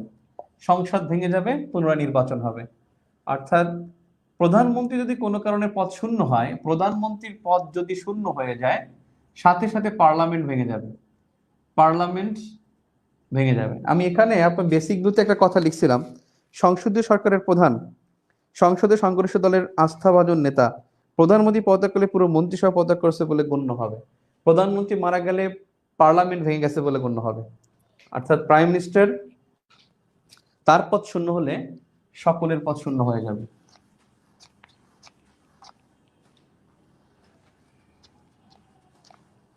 সো অ্যাটর্নি জেনারেল গেল, এরপরে আমরা দেখি আইন বিভাগ। এরপরে হলো আইন বিভাগ। আগের ক্লাসে বলছিলাম আইন বিভাগের কথা, যে আইন বিভাগ কিন্তু একেবারে 93 অনুচ্ছেদ পর্যন্ত এই আইনসভা থাকবে। আইন বিভাগের মধ্যে 65 নম্বর অনুচ্ছেদে আছে যে সংসদ প্রতিষ্ঠা, 65 সংসদ প্রতিষ্ঠা, এবং সেখান থেকে কোশ্চেন আসলে আসার সম্ভাবনা খুব কম, হুবহু আসবে না। তবে 65(3) এখানে মনে রাখবেন, এই সংসদ প্রতিষ্ঠা মানে কি, এর মেয়াদ থাকে 5 বছর। মেয়াদ কিন্তু 5 বছর, সংসদের মেয়াদ হলো 5 বছর। 300 জন নির্বাচিত এমপি, 300 জন নির্বাচিত এমপি, আর 50 জন সংরক্ষিত এমপি। সংরক্ষিত এমপি, সংরক্ষিত নারী এমপি কিন্তু 50 জন। এটা অনেকবার পরীক্ষা আসছে। 65 নং অনুচ্ছেদের গুরুত্ব অনেক। আর একটা বিষয় হলো যে 66 নং, এটা হলো সাংসদদের যোগ্যতা অযোগ্যতা, সাংসদের যোগ্যতা ও অযোগ্যতা, যোগ্যতা এবং অযোগ্যতা, এটা কিন্তু গতবার গুরুত্বপূর্ণ ছিল খুবই। যোগ্যতা এবং অযোগ্যতা খুবই গুরুত্বপূর্ণ ছিল। অর্থাৎ এখানে যোগ্যতা 2টা আর অযোগ্যতা হলো 2টা। যোগ্যতা 2টা কি কি? এক, বাংলাদেশের নাগরিক, বিডি নাগরিক, আর 2 হলো 25 বছর বয়স, আর কিছু না। আর 25 বছর বয়স, শিক্ষা দীক্ষা লাগবে না, আপনি অশিক্ষিত হলে সমস্যা নাই। আর বাংলাদেশের নাগরিক এবং 25 বছর বয়স। আর অযোগ্যতা হলো 2টা, অযোগ্যতা 2টা হলো, অযোগ্যতা হলো 7টি, আমি দুঃখিত। যোগ্যতা হলো 2টা আর অযোগ্যতা হলো 7টা। অযোগ্যতা হলো 7টা। অযোগ্যতা 7টা কি কি? 1 নম্বরে আছে যে যদি পাগল হয়ে যায়, আদালত যদি বলে সে পাগল, অপ্রকৃতস্থ, তাহলে হবে। যদি বলে যে তিনি দেউলিয়া ঘোষিত হয়েছে, দেউলিয়া অর্থাৎ তার কাছে এত বেশি টাকা পায়, তার যে সম্পদের চাইতে টাকা বেশি পায়, তাহলে দেউলিয়া হয়ে গেলে। 3 নম্বরে কোনো বিদেশি নাগরিকত্ব অর্জন, 3, বিদেশি নাগরিকত্ব অর্জন, বিদেশি নাগরিকত্ব অর্জন। 4, 4 নম্বরে আসছে যদি কোনো 2 বছর সাজা হয়। যেমন দেখেন না, একজন লক্ষ্মীপুরের একজন এমপিত্ব চলে গেছে, কারণ সে কি করছে, কারণ সে কি করছে, কারণ সে কি করছে, who will be in charge in absence of prime minister. ওনার নাম হলো Saudi Al Faisal Ahmed. Thank you very much, খুব ভালো প্রশ্ন করছেন। আমি অপশন দেই, উত্তরটা আপনি দেবেন। হ্যাঁ, প্রাইম মিনিস্টারের অ্যাবসেন্সে মানে অনুপস্থিতিতে, পিএম এর অনুপস্থিতিতে, দেখা যায় অনুপস্থিতিতে কে পিএম এর দায়িত্ব পালন করেন, কে দায়িত্ব পালন করেন? নাম্বার 1 রাষ্ট্রপতি, নাম্বার 2 ক্যাবিনেট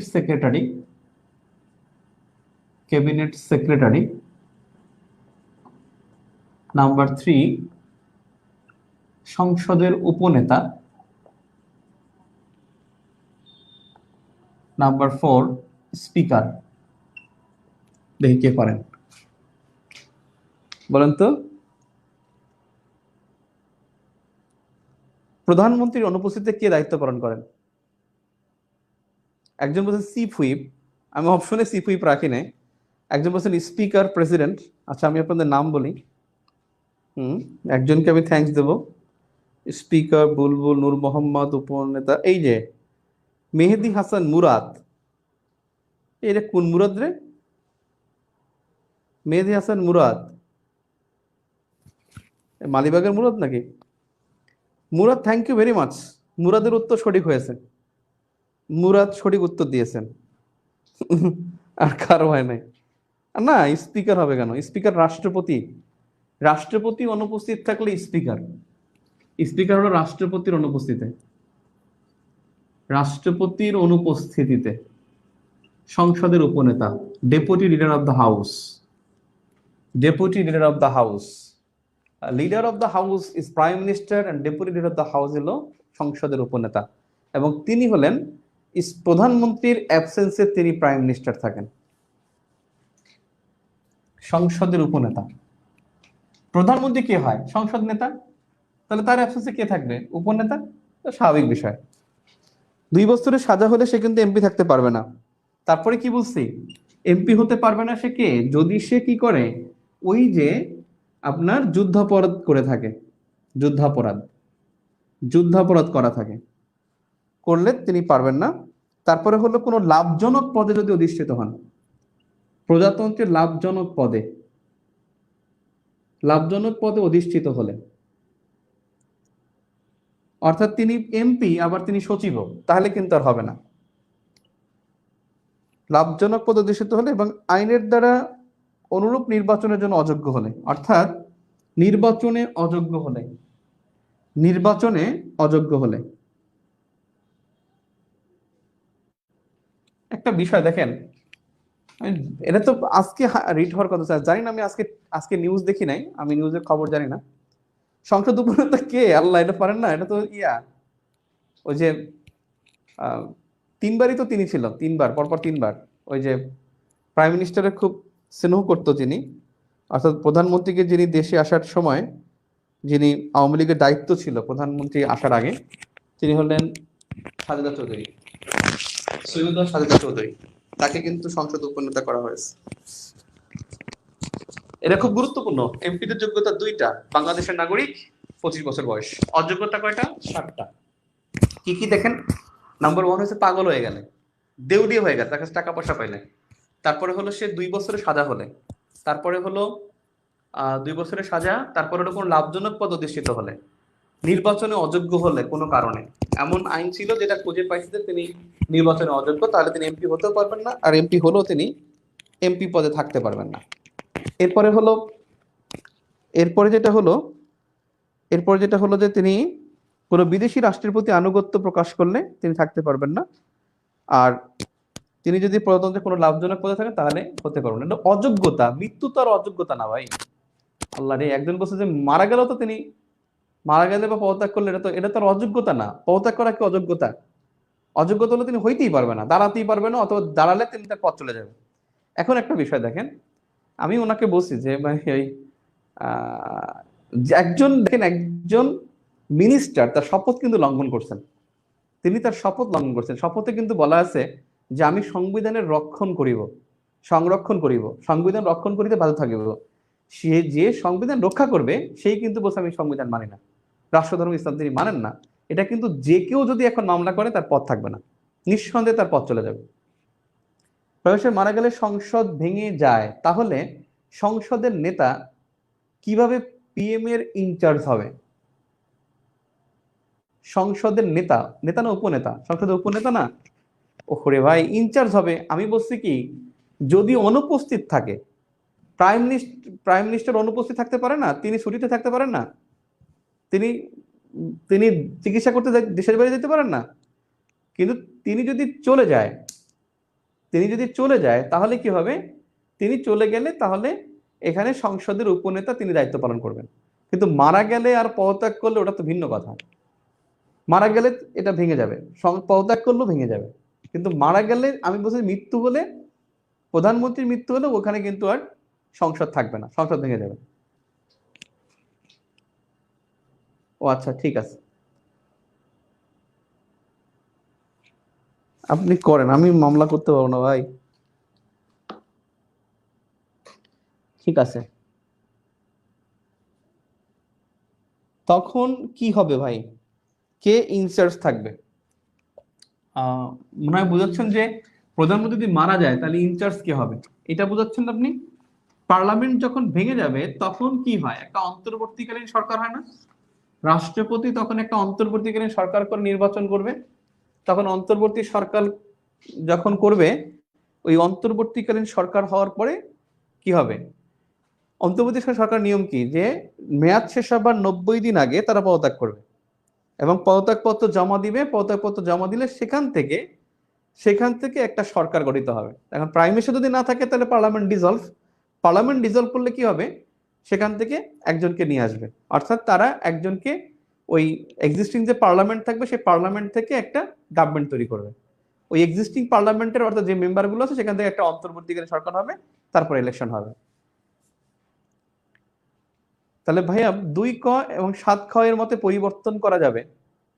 2 ক কি 7 খ এর মতে পরিবর্তন করা যাবে? না, করা যাবে না, করা যাবে না। এরপরে 148-এর 2 সংবিধান তো অনুমতি দিয়েছে ভাই। 148-এর 2 কি অনুমতি দিয়েছে? 148 নং অনুচ্ছেদ কি অনুমতি দিয়েছে? তাহলে আরেকবার একটু দেখা লাগে 148 কি আছে। 148-এর 2 আপনাদের কাছে সংবিধান আছে না? বের করেন, আমার কাছে একেবারে মিনিস্ট্রিটাই আছে। 148-এর 2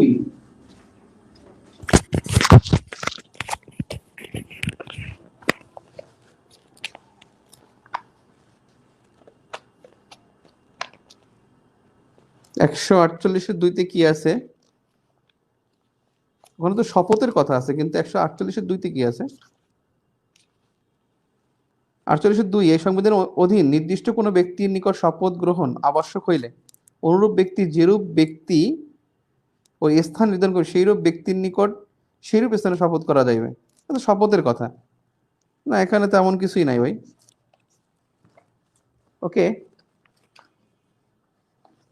অ্যাবসেন্সে বলছে সংবিধান অধীন কোনো নির্দিষ্ট ব্যক্তির নিকট শপথ গ্রহণ আবশ্যক হইলে অনুরূপ ব্যক্তি যেরূপ ব্যক্তি স্থান নির্ধারণ করবে সেইরূপ ব্যক্তির নিকট শপথ নিতে হবে। সংসদের সাধারণ নির্বাচনের ফলাফল সরকারি গেজেটে প্রকাশিত হইবার সাথে সাথে পরবর্তী 3 দিনের মধ্যে সংবিধানের, না এটা কিছু না, অর্থাৎ গেজেট হওয়ার পর 3 দিনের মধ্যে শপথ নিতে হবে, এটা হচ্ছে নিয়ম।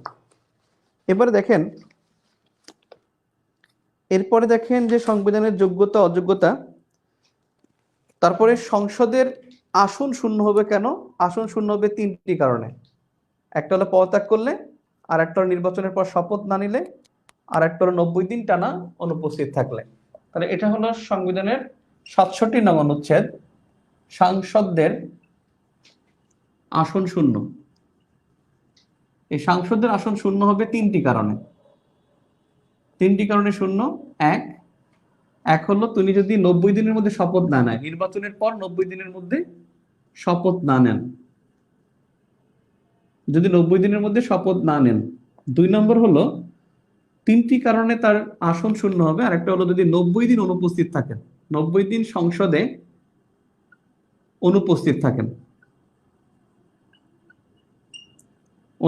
থাকেন এবং পদত্যাগ করলে বা মারা গেলে, পদত্যাগ বা মৃত্যু, এটা হলে তার আসন শূন্য হবে। এই 3টি কারণে। আরেকটা বিষয় আছে, যদি তিনি কি করেন, যদি তিনি ফ্লোর ক্রসিং করেন, ফ্লোর ক্রসিং করলেও তার আসন শূন্য হবে। ফ্লোর ক্রসিং করলে অর্থাৎ এক দল থেকে নির্বাচিত হয়ে অন্য দলে ভোট দিলে তারও আসন শূন্য হবে। আর এই ফ্লোর ক্রসিং এর বিষয়টা আছে 70 নং অনুচ্ছেদে। 70 নং অনুচ্ছেদে 70 নং অনুচ্ছেদটা খুব গুরুত্বপূর্ণ। এখানে যে বিষয়টা বলা আছে যে যে সাংসদ নির্বাচিত হয়ে যদি উক্ত দল হইতে পদত্যাগ করেন এবং সংসদে উক্ত দলের বিপক্ষে ভোট দেন, অর্থাৎ 70 নং অনুচ্ছেদ এখানে আছে ফ্লোর ক্রসিং এর কথা। ফ্লোর ক্রসিং দুটি, এক নম্বরে হলো যে দল ত্যাগ, অর্থাৎ তিনি নির্বাচিত হয়েছেন যেই দল থেকে, সেই দল যদি ত্যাগ করেন, দল ত্যাগ করলে তার পদ শূন্য হবে। 2 নম্বরে হলো কিন্তু যদি কেউ কোনো স্বতন্ত্র প্রার্থী যদি ধরেন আওয়ামী লীগে যোগ দিল, তিনি স্বতন্ত্র এমপি হয়েছেন, যোগ দিয়েছেন আওয়ামী লীগে, তাহলে কিন্তু তিনি কি হবেন, তিনি যেতে পারবেন। কিন্তু আওয়ামী লীগে নির্বাচিত হয়ে তিনি জাতীয় পার্টিতে চলে যাবেন, জাতীয় পার্টিতে যোগ দিবেন, এই দল ত্যাগ করবেন, এই দল ত্যাগ করলে আসন শূন্য হবে। আর একটা হলো নিজ দলের বিপক্ষে ভোট দিলে, সংসদে নিজ দলের বিপক্ষে ভোট দিলে, এটাকে বলা হয় ফ্লোর ক্রসিং। একটা হলো দল ত্যাগ, আর একটা হলো নিজ দলের বিপক্ষে ভোট দান। এই দুটি কারণে ফ্লোর ক্রসিং হয় বা 70 নং অনুচ্ছেদ অ্যাপ্লাই করা হয়।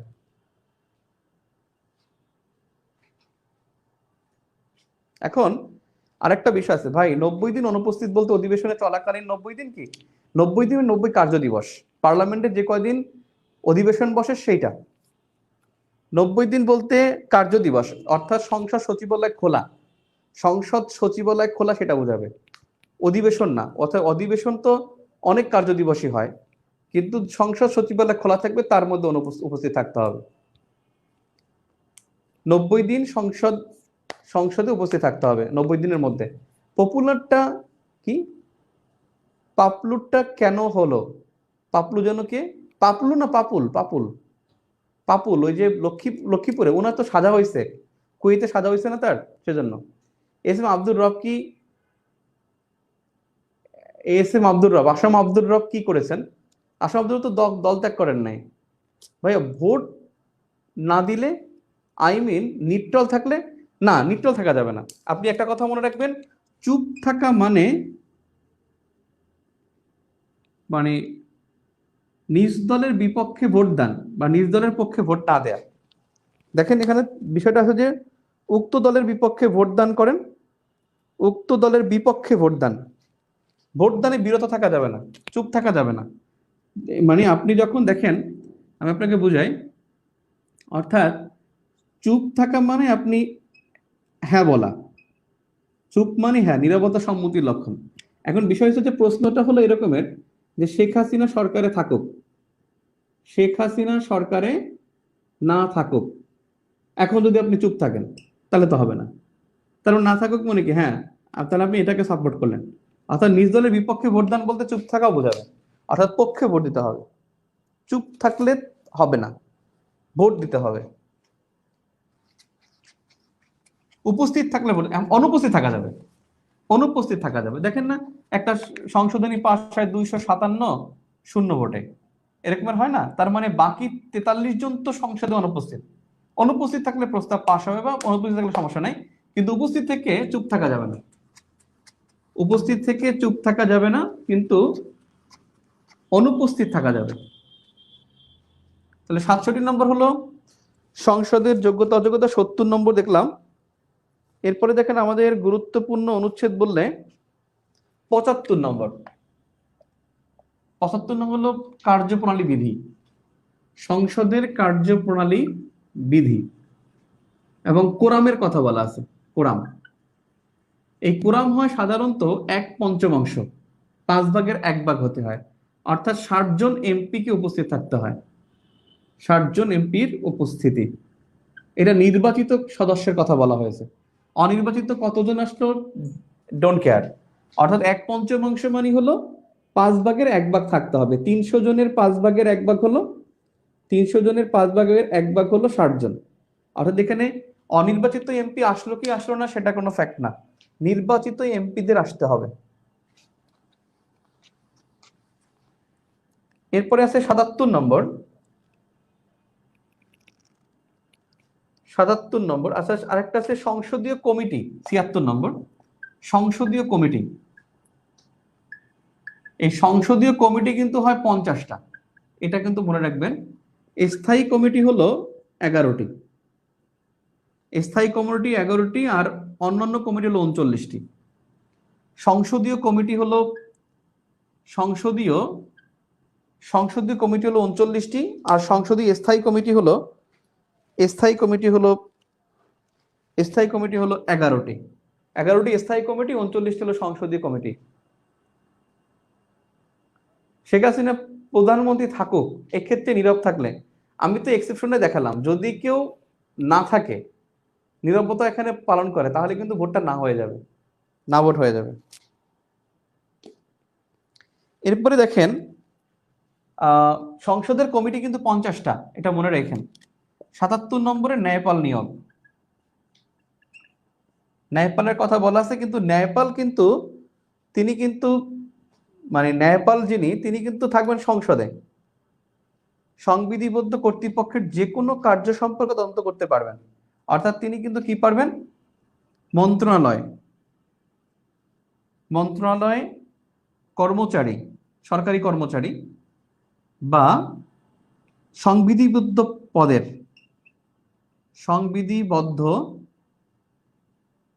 পদের যে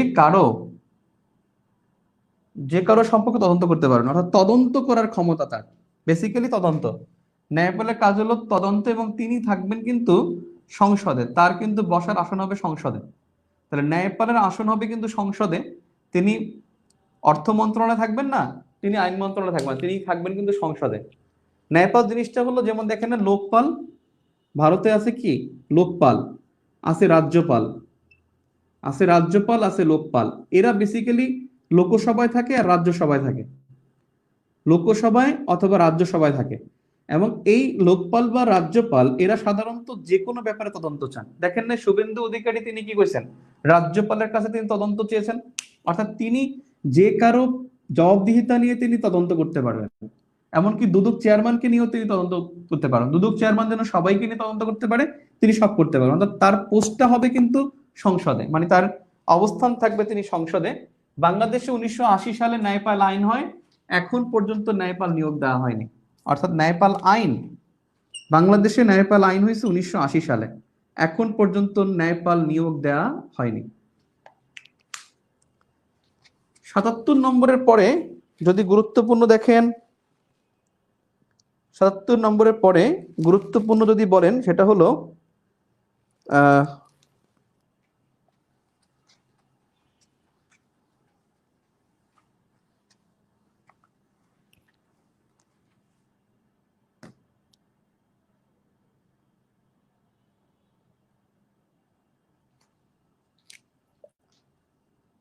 এরপরে 80 নম্বর আইন প্রণয়ন পদ্ধতি। আইন প্রণয়ন পদ্ধতি, এই আইন প্রণয়ন পদ্ধতি কিন্তু 5টি। আইন প্রণয়ন পদ্ধতি হলো 5টি। এটা ধাপে ধাপে যাবে। প্রথমে হলো একটা প্রস্তাব বিল আকারে উত্থাপন করবে, এরপর রাষ্ট্রপতির নিকট পেশ করা হবে, এরপরে রাষ্ট্রপতি 15 দিনের জন্য সম্মতি দিবেন। রাষ্ট্রপতি যদি ফেরত পাঠায় দেন, তাহলে সংসদ সংশোধনী সহ দিবেন। এখানে আমি দিনের ব্যাপারে আসবো না, আইন প্রণয়ন পদ্ধতি 5টি, এটা মনে রাখলে চলবে। 81 হলো অর্থ বিল। এই অর্থ বিল রাষ্ট্রপতি অনুমতি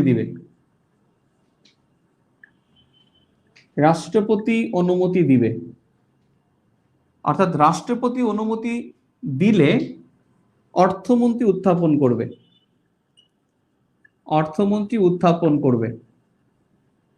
এই অর্থ বিল মানে যে কোনো আর্থিক বিল, যেমন করের কথা বলা যেতে পারে, কর রহিতকরণ, গ্যারান্টি, মানে বাজেটের সময় যেটা করে, এটাই কিন্তু অর্থ বিল।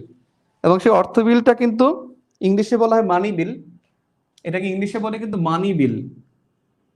আর এই মানি বিল উত্থাপন করার ক্ষমতা হলো অর্থমন্ত্রীর, আর অনুমতি দিবে রাষ্ট্রপতি। রাষ্ট্রপতিকে গোচর না করিয়া এই বিল উত্থাপন করা যাইবে না।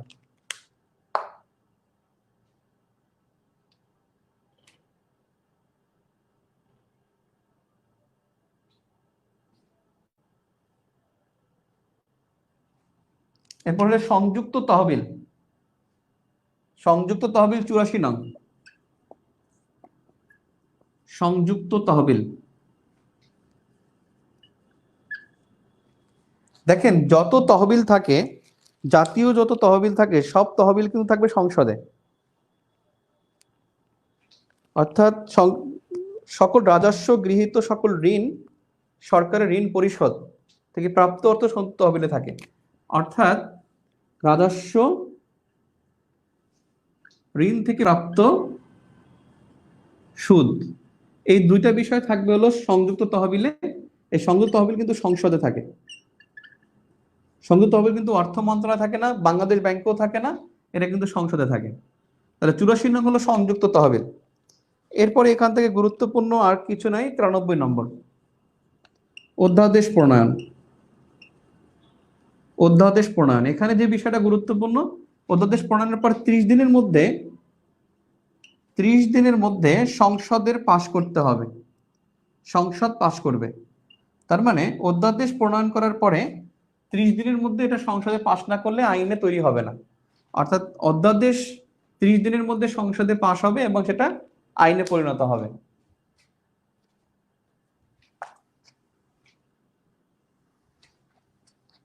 তাহলে অর্থ বিল 81 নম্বর, যেটা রাষ্ট্রপতি অনুমতি দিবে, আর সংযুক্ত তহবিল যেটা সংসদে থাকে। এখন একটা প্রশ্ন আমার, কে বলতে পারবেন যে সংযুক্ত তহবিলের মালিক কে? সংযুক্তি তহবিলের, এই সংযুক্ত তহবিল, সংযুক্ত তহবিল থেকে খরচ করার ক্ষমতা কার? ক্ষমতা কার? এক, সংযুক্ত তহবিল থেকে খরচ করার ক্ষমতা কার? আমি দুইটা প্রশ্ন দেব, দুইটা প্রশ্ন পারলে থ্যাঙ্কস দেব।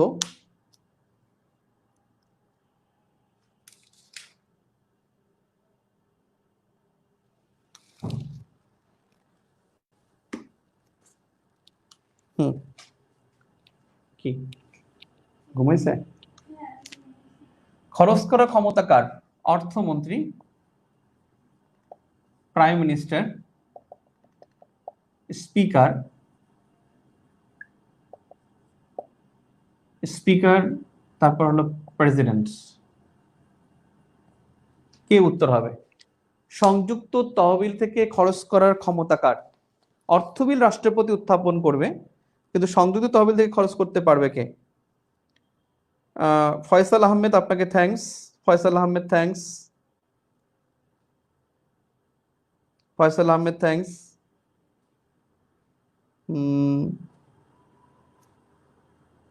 খান Mehedi Hasan, Apurba, Apurba thanks, Apurba, good. Maham Adel thanks, Maham Adel thanks. এটা প্রাইম মিনিস্টারের, সংসদে থাকে, সংযুক্ত তহবিল সংসদে থাকে, কিন্তু এটা খরচ করার অনুমতি দিতে পারবেন একমাত্র প্রধানমন্ত্রী। আপনি প্রধানমন্ত্রী কয়েকটা কাজ করতে পারবেন, যেমন এই সংযুক্ত তহবিল একটা, তিনি বাংলাদেশের ভূমির মালিক, বাংলাদেশের মালিক জনগণ, কিন্তু ভূমির ভূমির মালিকানা তাকে দেওয়া হয়েছে, জনগণ তাকে হস্তান্তর করেছে। তার মানে বাংলাদেশের ভূমির নিরাপত্তা দিবে কিন্তু এই ভূমির দেখভাল করার ক্ষমতা প্রধানমন্ত্রী। বাংলাদেশের এক খণ্ড ভূমি ছুটে গেলে আপনি যখন মামলা করবেন, সেটা মামলা করবেন আপনি সেই প্রাইম মিনিস্টারের বিরুদ্ধে, আপনি কিন্তু রাষ্ট্রপতির বিরুদ্ধে করতে পারবেন না, আইনমন্ত্রী মানে ভূমি মন্ত্রীর বিরুদ্ধে করতে পারবেন না। এটা কিন্তু ভূমির মালিক কিন্তু প্রাইম মিনিস্টার। এবং তিনি জাতীয় যত বিষয় আছে, জাতীয় কমিটি, একমাত্র ক্রয় সংক্রান্ত কমিটি ছাড়া, ক্রয় সংক্রান্ত কমিটি ছাড়া সব কমিটি কিন্তু প্রধানমন্ত্রী প্রধান। সংযুক্ত তহবিলের ক্ষমতা মানে এটা এটা ব্যয় করার ক্ষমতা শুধু প্রধানমন্ত্রী। এখন অধ্যাদেশ প্রণয়ন করবেন একমাত্র রাষ্ট্রপতি, আর অধ্যাদেশ প্রণয়নের পরে সেটা সংসদে 30 দিনের মধ্যে, 30 দিনের মধ্যে সেটা অনুমতি দিতে হবে। অর্থাৎ 30 দিনের মধ্যে এটা অনুমোদন করবে সংসদ। এখন অধ্যাদেশ মনে রাখবেন, অধ্যাদেশ থেকে এই উত্তরটা কে পারেন? অধ্যাদেশ কখন জারি হবে? অধ্যাদেশ কখন জারি হবে? এক, বিশেষ মুহূর্তে। দুই, রাষ্ট্রপতি যখন চাইবেন, রাষ্ট্রপতি যখন চাইবেন। তিন, সংসদ অনুমতি দিলে। চার, সংসদ অধিবেশন না থাকলে।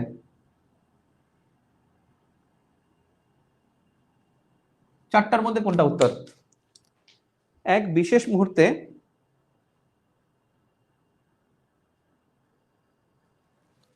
বলেন, আপনারা কি এটার উত্তর দিচ্ছেন? রাষ্ট্রপতি যখন চাইবেন বিশেষ মুহূর্তে, সংসদ অনুমতি দিলে, সংসদ অধিবেশন না থাকলে। ফজলুল হক থ্যাঙ্কস, জাকারিয়া আকন থ্যাঙ্কস, আসিয়া সাথী থ্যাঙ্কস, সুমিত রয় থ্যাঙ্কস। সংসদ অধিবেশন না থাকলে মোহাম্মদ রায়হান আলম, রায়হান থ্যাঙ্কস, আল নাদরুন অর্ণব থ্যাঙ্কস, সুমিত রয় থ্যাঙ্কস, গুড। মাহবুব মাহামাদেল, অর্থাৎ প্রাইম মিনিস্টার অনুমতি দিলে না, এটা হবে যখন সংসদ অধিবেশন না থাকে। এই সময়টাই বাস্তব।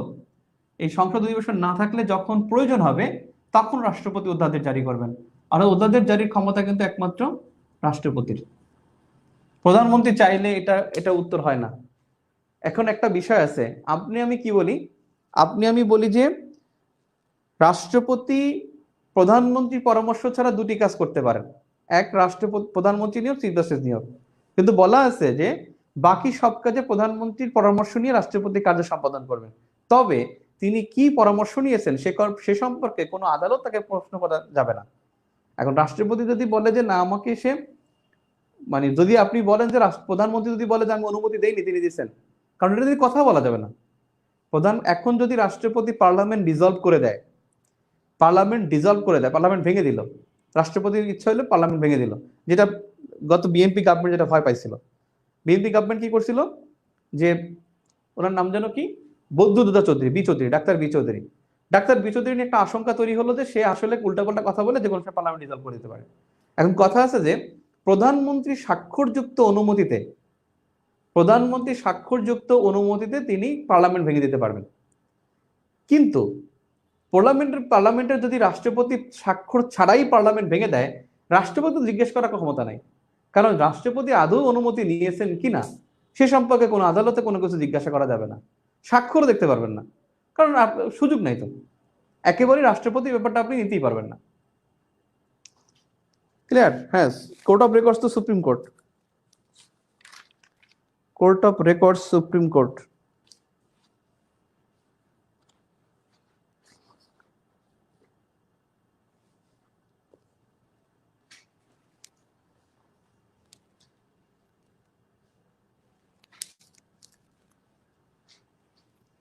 এখন একটা বিষয়, এইটা দেখি কে পারেন, এই প্রশ্নটা কে পারবেন।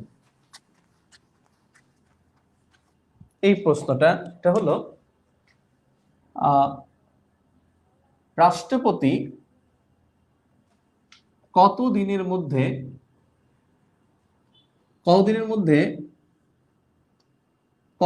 মধ্যে বিলে সম্মতি প্রদান করেন?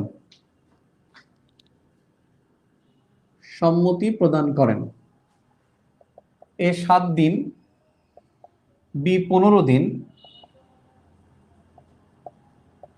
সি 90 দিন, সি 30 দিন, ডি 60 দিন, ই 90 দিন। কোনটা উত্তর হবে? রাষ্ট্রপতি কতদিনের মধ্যে বিলে সম্মতি প্রদান করেন? হ্যাঁ, এখানে একটু কেউ বলছে 15, কেউ বলছে 7। এইটা একটা ব্যাপক বিষয় দেখতে পাচ্ছি, কেউ বলে 15, কেউ বলে 7, কেউ বলে 15, কেউ বলে 7।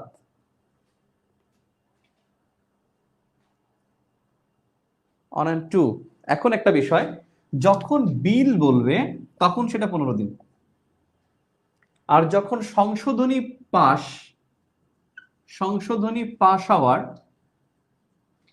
কতদিনে সম্মতি দেয়, পাশ হওয়ার কতদিনে অনুমোদন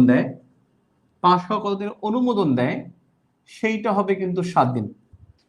7 দিন হবে শুধুমাত্র সংশোধনী পাশের ক্ষেত্রে, আর প্রস্তাবের ক্ষেত্রে কিন্তু 15 দিন।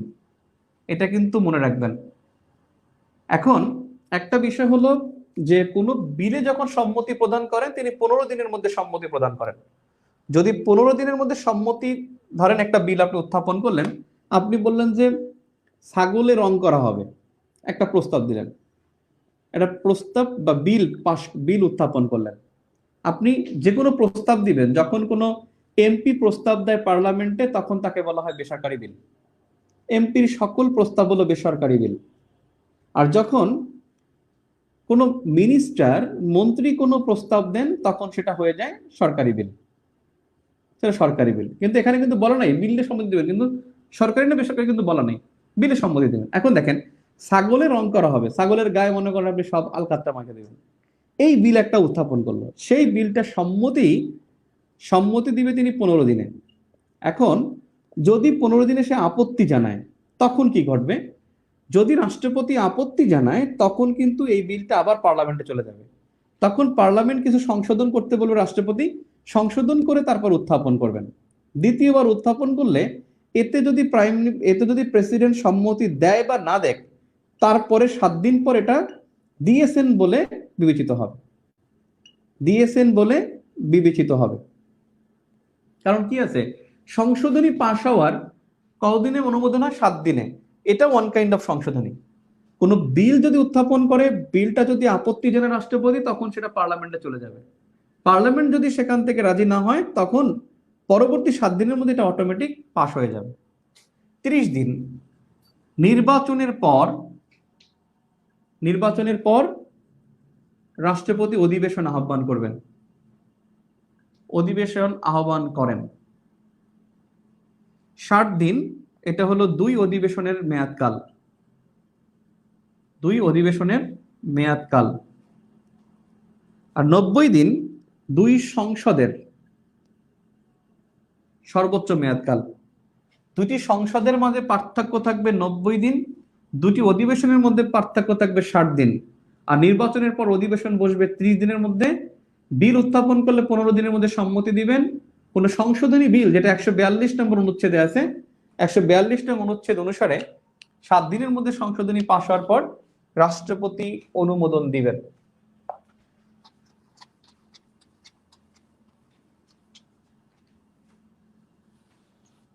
ক্লিয়ার? এরপরে দেখেন, আমরা যদি যাই এখন বিচার বিভাগে যাই, 11:15 না, কয়টা বাজে? 7 দিনের মধ্যে সংশোধনী বিলে যদি তিনি অনুমতি না দেন, তাহলে অটো পাস হয়ে যাবে। সংশোধনী বিলে কোনো সমস্যা নেই। সমস্যা হলো আপনার বিলে সংশোধনী প্রস্তাব পাশ হয়ে, সংশোধনীর সাথে বিলের সম্পর্ক নাই। আরে কয়টা বদলো? 11:14। আচ্ছা, ঠিক আছে। এরপরে দেখেন 15 মিনিট ক্লাস হবে, 15 মিনিটে দেখবেন আমাদের সংবিধানের অনেক অংশ শেষ হয়ে যাবে ইনশাল্লাহ। এরপরে হলো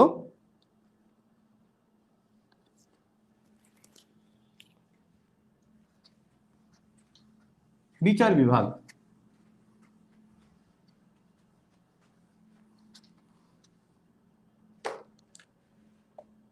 বিচার বিভাগের কি অবস্থা, সেটা হলো 94 নং অনুচ্ছেদ।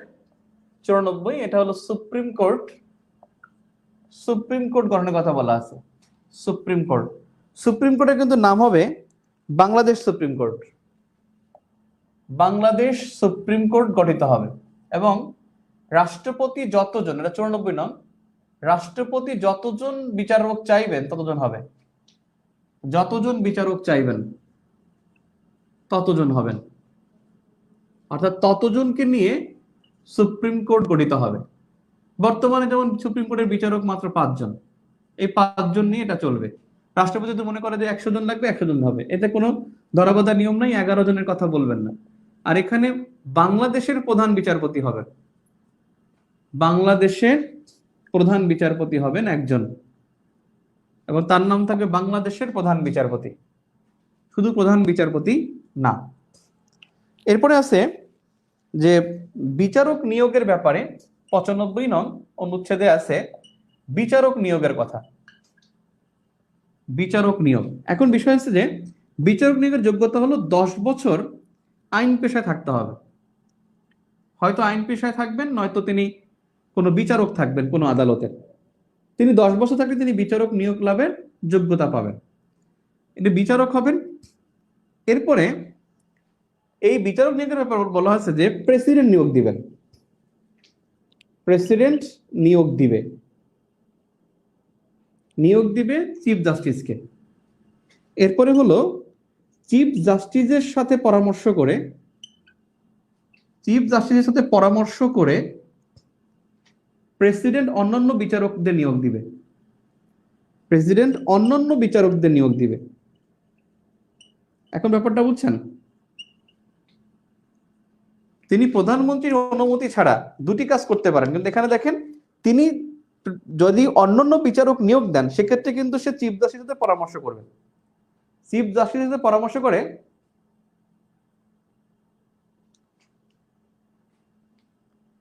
একটা ব্যাপার ভাইয়া, প্রধানমন্ত্রী ইকুয়াল টু সরকার প্রধান, রাইট? নির্বাহী বিভাগের নির্বাহী প্রধান রাষ্ট্রপতি, রাইট? নির্বাহী বিভাগের প্রধান, আবার সরকারের নির্বাহী প্রধান কিন্তু রাষ্ট্রপতি। আল্লাহ রে, রাষ্ট্রের নির্বাহী বিভাগ, রাষ্ট্রের নির্বাহী বিভাগ, নির্বাহী বিভাগের প্রধান কিন্তু রাষ্ট্রপতি, কিন্তু সরকারের নির্বাহী প্রধান, এই সরকারের নির্বাহী প্রধান কিন্তু প্রাইম মিনিস্টার, সরকারের নির্বাহী প্রধান প্রাইম মিনিস্টার, নির্বাহী বিভাগের প্রধান রাষ্ট্রপতি। রাষ্ট্রের নির্বাহী বিভাগ, কারণ এই আইন বিভাগ, বিচার বিভাগ, শাসন বিভাগ, এটা কিন্তু রাষ্ট্রের তিনটা বিভাগ, রাষ্ট্রের তিনটা বিভাগ। আর সরকারের নির্বাহী বিভাগের প্রধান প্রধানমন্ত্রী। এবার দেখেন চিফ জাস্টিসের সাথে পরামর্শ করে প্রেসিডেন্ট অন্য বিচারকদের নিয়োগ দিবেন। এখন একটা বলেন তো, বিচারকদের শপথ পড়ান, এক প্রেসিডেন্ট, দুই চিফ জাস্টিস, তিন স্পিকার, চার অ্যাটর্নি জেনারেল।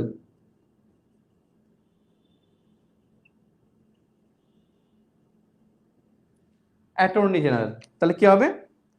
রাইট, অনেকেই উত্তর দিয়ে দিয়েছেন, থ্যাংক ইউ। অর্থাৎ সেখানে নিয়োগ দিবেন হলেন চিফ জাস্টিস, অর্থাৎ বিচারকদের শপথ পড়াবে চিফ জাস্টিস, কিন্তু চিফ জাস্টিসকে শপথ পড়ান রাষ্ট্রপতি, চিফ জাস্টিসকে শপথ পড়ান রাষ্ট্রপতি, রাষ্ট্রপতিকেও পড়ায় চিফ জাস্টিস, এখন তো স্পিকার পড়ায়, রাষ্ট্রপতি শপথ পড়ায় কিন্তু স্পিকার, আগে চিফ জাস্টিস পড়াইতো, এখন স্পিকার পড়ায়। পঞ্চম সংশোধনীতে পড়াইতো চিফ জাস্টিস, কিন্তু পঞ্চম বাতিল হওয়ার কারণে এটা ৭৪ সংবিধানে চলে যাবে, ৭৪ সালে যে সংশোধনী, সেখানে প্রেসিডেন্টের শপথ পড়াবে স্পিকার। আর এখন বর্তমানে পড়াচ্ছি স্পিকার ৪র্থ সংশোধনী অনুসারে, আর আগে পড়াতো চিফ জাস্টিস, যেটা পঞ্চম সংশোধনীর প্রেক্ষাপটে, অথবা ৭২ সংবিধানেও প্রধান বিচারপতি শপথ পড়াতো।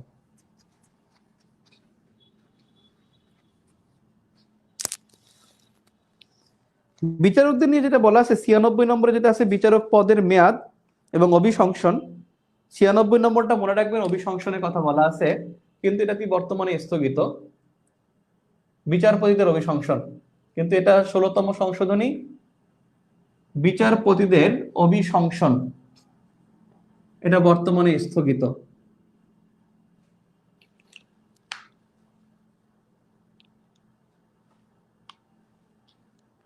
এটা বর্তমানে স্থগিত। সুপ্রিম কোর্টের আসন কিন্তু হবে ঢাকায়, সুপ্রিম কোর্টের আসন হবে ঢাকায়, এটা ১০০ নম্বর অনুচ্ছেদে আছে। ১১২ নম্বর যেটা হলো কোর্ট অফ রেকর্ডস, ১১২। এছাড়াও যেগুলো আছে এগুলো গুরুত্বপূর্ণ না। সুপ্রিম কোর্ট একটি কোর্ট অফ রেকর্ড হবে, ১১২ না, sorry ১০৮, ১০৮ court of record, ১০৮ supreme court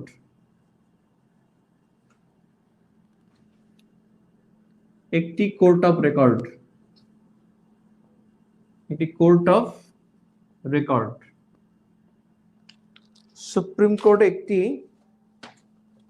অর্থাৎ সুপ্রিম কোর্ট একটি কোর্ট অফ রেকর্ড হইবেন এবং ইহার অবমাননার জন্য তদন্তের আদেশনামা ও দণ্ডাদেশের ক্ষমতা সহ অনুরূপ আদালতের সকল ক্ষমতার অধিকারী থাকবেন। অর্থাৎ একটি কোর্ট অফ রেকর্ড হবেন এবং অন্যান্য আদালতে এবং অন্যান্য আদালতে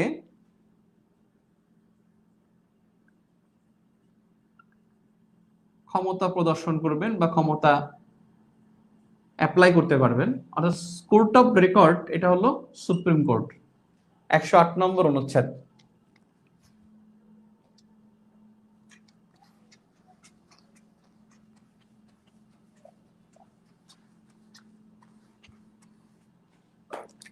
একশো 17 প্রশাসনিক ট্রাইব্যুনাল। প্রশাসনিক ট্রাইব্যুনাল মানে আমাদের যে ট্রাইব্যুনালগুলো দেখি সেগুলো না, এর নামই প্রশাসনিক ট্রাইব্যুনাল। এটা সরকারি কর্মচারীদের জন্য, সরকারি কর্মচারীদের জন্য। 118 নির্বাচন কমিশন গঠন। এই নির্বাচন কমিশন গঠন বলতে একজন সিইসি এবং 4 জন ইসি ইলেকশন কমিশনার থাকবে, 4 জন ইলেকশন কমিশনার থাকবেন এবং ইনি হলেন এই কমিশনের সভাপতি এবং প্রধান। সভাপতি করবেন সিইসি। 118 নম্বর অনুচ্ছেদ যেটা হলো নির্বাচন কমিশন গঠন, 118 নং অনুচ্ছেদ।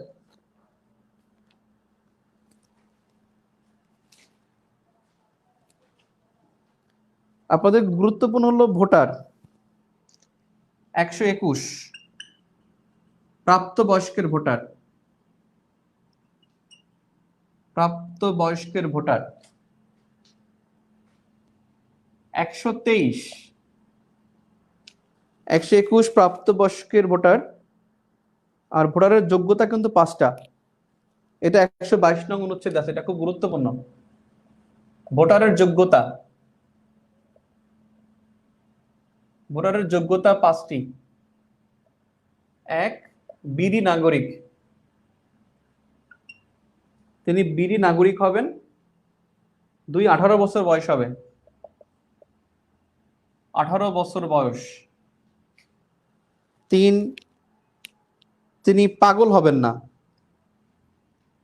অর্থাৎ অপ্রকৃতস্থ হবেন না, অপ্রকৃতস্থ হবেন না। পাগল কিন্তু নাগরিক হতে পারবে না। 4 হলো তিনি একটি এলাকার বাসিন্দা হবেন, নির্দিষ্ট এলাকার বাসিন্দা হবেন, একটি নির্দিষ্ট এলাকার অধিবাসী হবেন, অধিবাসী হবেন এবং তিনি যুদ্ধাপরাধের সাথে যুক্ত থাকবেন না, যুদ্ধাপরাধের সাথে যুক্ত থাকবেন না। অর্থাৎ যুদ্ধাপরাধের সাথে তিনি ভোটার হবেন না, তিনি বাংলাদেশের ভোটার হতে পারবেন না। এই জামা কাপড় সব তো ভিজতেছে। আশা, আল্লাহ রে।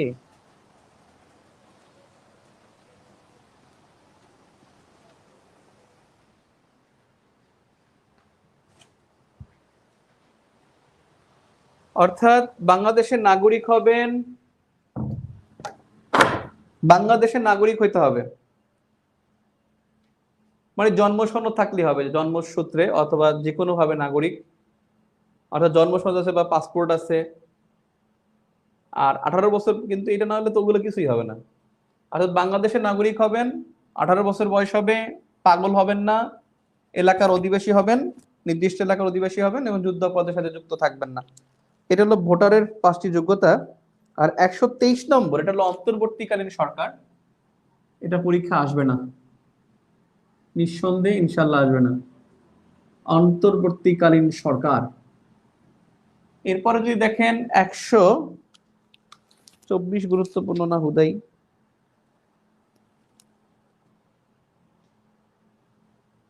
না।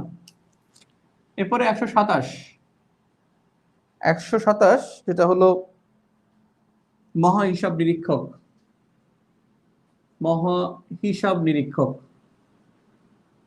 এটা হলো 127 নম্বর অনুচ্ছেদে মহা হিসাব নিরীক্ষক। 128, 29, 30 লাগবে না, তবে 131, 33 গুরুত্বপূর্ণ। 133 সেটা হলো আপনার কর্মের শর্তাবলী, নিয়োগ। 133 বিসিএস ক্যাডারদের নিয়োগ বা যে কোনো চাকরিজীবীদের নিয়োগ, এটা 133। আপনি কর্ম যে নিয়োগ হবেন, কর্মে নিয়োগ, এটা 133 নং অনুচ্ছেদ। খুবই গুরুত্বপূর্ণ, মনে রাখবেন, যে কোনো সময় পরীক্ষায় চলে আসতে পারে, যে কোনো পরীক্ষায়। এরপরে তো 137 পিএসসি নিয়োগ, পিএসসি। 141 141-এর ক, 141-এর ক,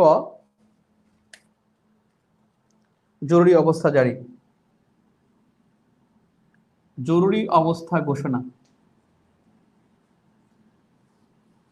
এরপর আছে 142, এটা হলো সংবিধান সংশোধনের বিধান, সংবিধান সংশোধন। এই সংশোধনের নিয়ম আছে 3টা। 142 নম্বরে সংশোধনী যদি বলেন, অর্থাৎ বিধান, 2টা বিধান আমি বলি। একটা হলো 2/3 ভোটে পাশ হতে হবে, আর রাষ্ট্রপতি 7 দিনের মধ্যে স্বাক্ষর করবেন, 7 দিনের মধ্যে স্বাক্ষর।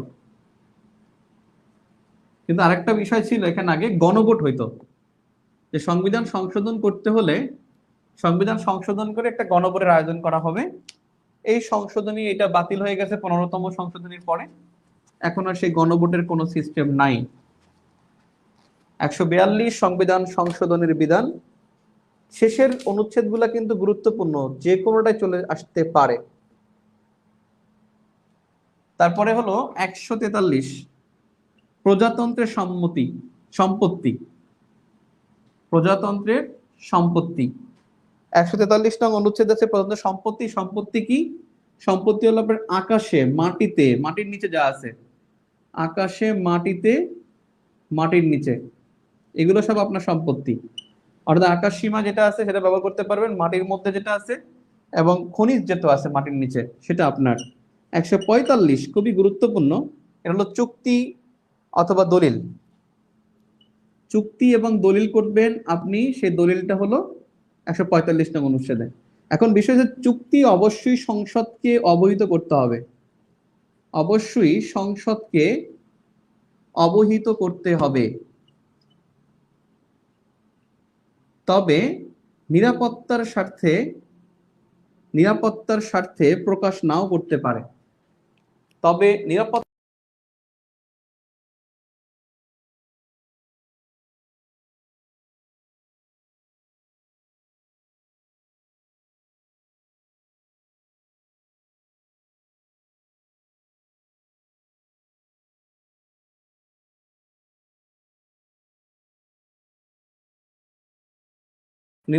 স্বার্থে প্রাপ্তবয়স্কের ভোটার, কি হয়েছে ভাই? What about transgender? ট্রান্সজেন্ডার কিন্তু হতে পারবেন, ট্রান্সজেন্ডার ভোটার হতে পারবেন, কিন্তু ওটা তো বিধি, সংবিধানের সাথে যুক্ত না। 145 নম্বর, অবশ্যই সংসদকে অবহিত করতে হবে, তবে নিরাপত্তার স্বার্থে সংসদকে নাও জানানো যাবে, নাও জানানো যাবে। অর্থাৎ নিরাপত্তার স্বার্থে সংসদকে না জানালে এটা নিয়ে কেউ কোনো আদালত প্রশ্ন তুলতে পারবে না।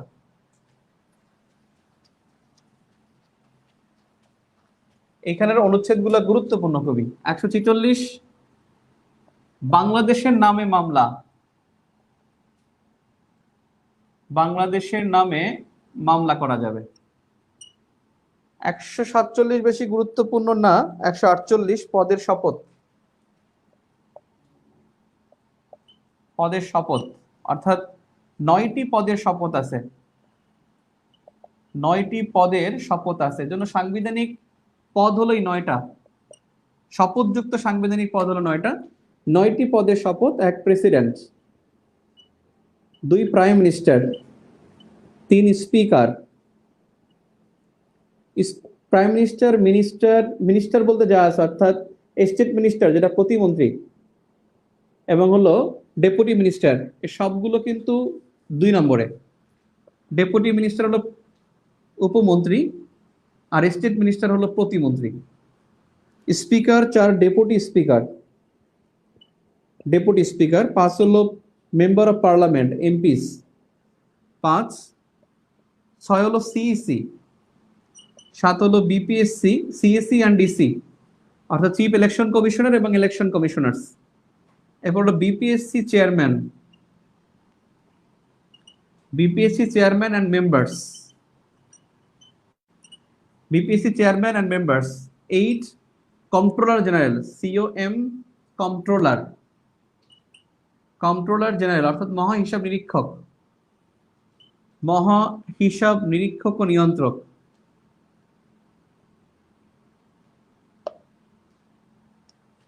Justice, chief justice and other জাজেস। এই হলো 9টা। President, prime minister, ministers, speaker, deputy speaker, MP, CEC and DC, BPSC chairman, controller general আর chief justice and other justice জাজেস। এই 9টি পদের শপথ। এজন্য সাংবিধানিক সাংবিধানিক পদ 9টি পদের শপথ আছে, তবে পদ হলো 10টি। সাংবিধানিক পদ হলো 10টি, এই শপথ আছে 9টি, আর শপথ নাই অ্যাটর্নি জেনারেলের, শপথ নাই অ্যাটর্নি জেনারেল। সাংবিধানিক পদ হলো 10টি, শপথযুক্ত পদ হলো 9টি, আর শপথ নাই অ্যাটর্নি জেনারেলের। তার মানে সাংবিধানিক পদ হলো 9টি, সাংবিধানিক পদ হলো 10টি, শপথযুক্ত সাংবিধানিক পদ 9টি, আর শপথ নাই হলো অ্যাটর্নি জেনারেলের, শপথ নাই অ্যাটর্নি জেনারেলের।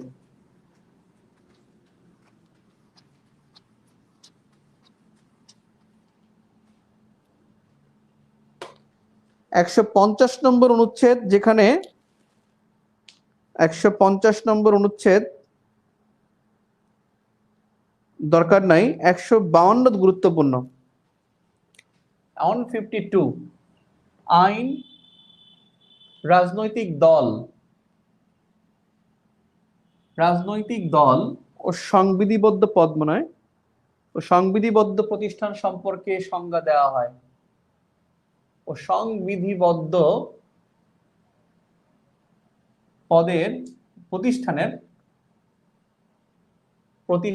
সংজ্ঞা দেওয়া হয়, সংবিধিবদ্ধ প্রতিষ্ঠানের সংজ্ঞা দেওয়া হয়। 150 লিখে নেই, 150 হলো তফসিল। 150 অর্থাৎ 150-এর 2 এখানে পঞ্চম, ষষ্ঠ ও সপ্তম তফসিল,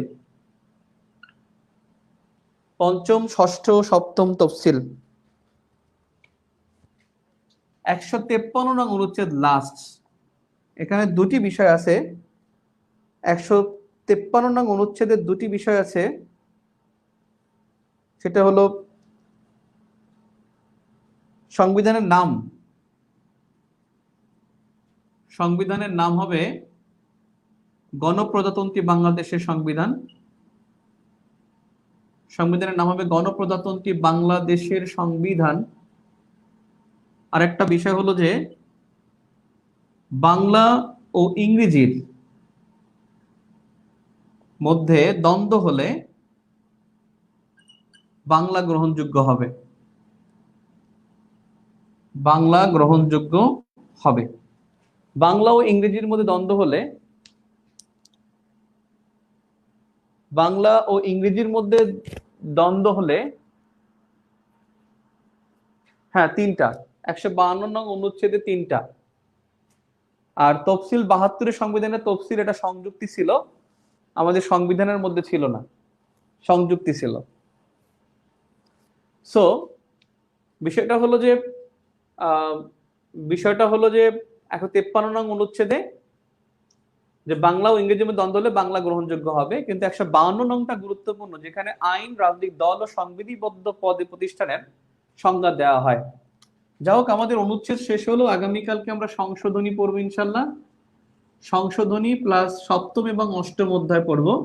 এইগুলো একেবারে সহজ, এগুলো হলো আপনার কিছু মুখস্থের বিষয়, আর কিছু কিছু পড়াশোনা আছে যেগুলো একটু দ্বন্দ্ব হতে পারে বা কনফিউশন হতে পারে, সেগুলো আমি দেখাবো। কালকে সকাল 8টায় ক্লাস ইনশাল্লাহ, কালকে সকাল 8টায় দেখা হবে, সকাল 8টায় ইনশাল্লাহ আগামীকাল। সংশোধনী সপ্তম এবং অষ্টম অধ্যায় বাংলাদেশের। আর আগামীকাল 9:30টায় কিন্তু পরীক্ষা, 9টা 30-এ পরীক্ষা, সেটা হলো সংশোধনীর উপরে, সরি সংবিধানের উপরে। সংবিধানের উপরে, সংবিধানের উপরে 20 নম্বরের পরীক্ষা, রাত 9:30টায়। ওকে,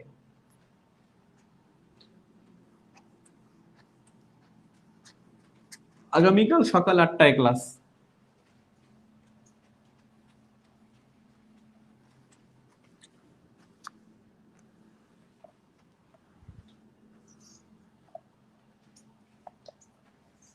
এবং পরীক্ষা হলো সংবিধানের উপরে রাত 9:30টায়, রাত 9:30টায় পরীক্ষা। আল্লাহ হাফেজ।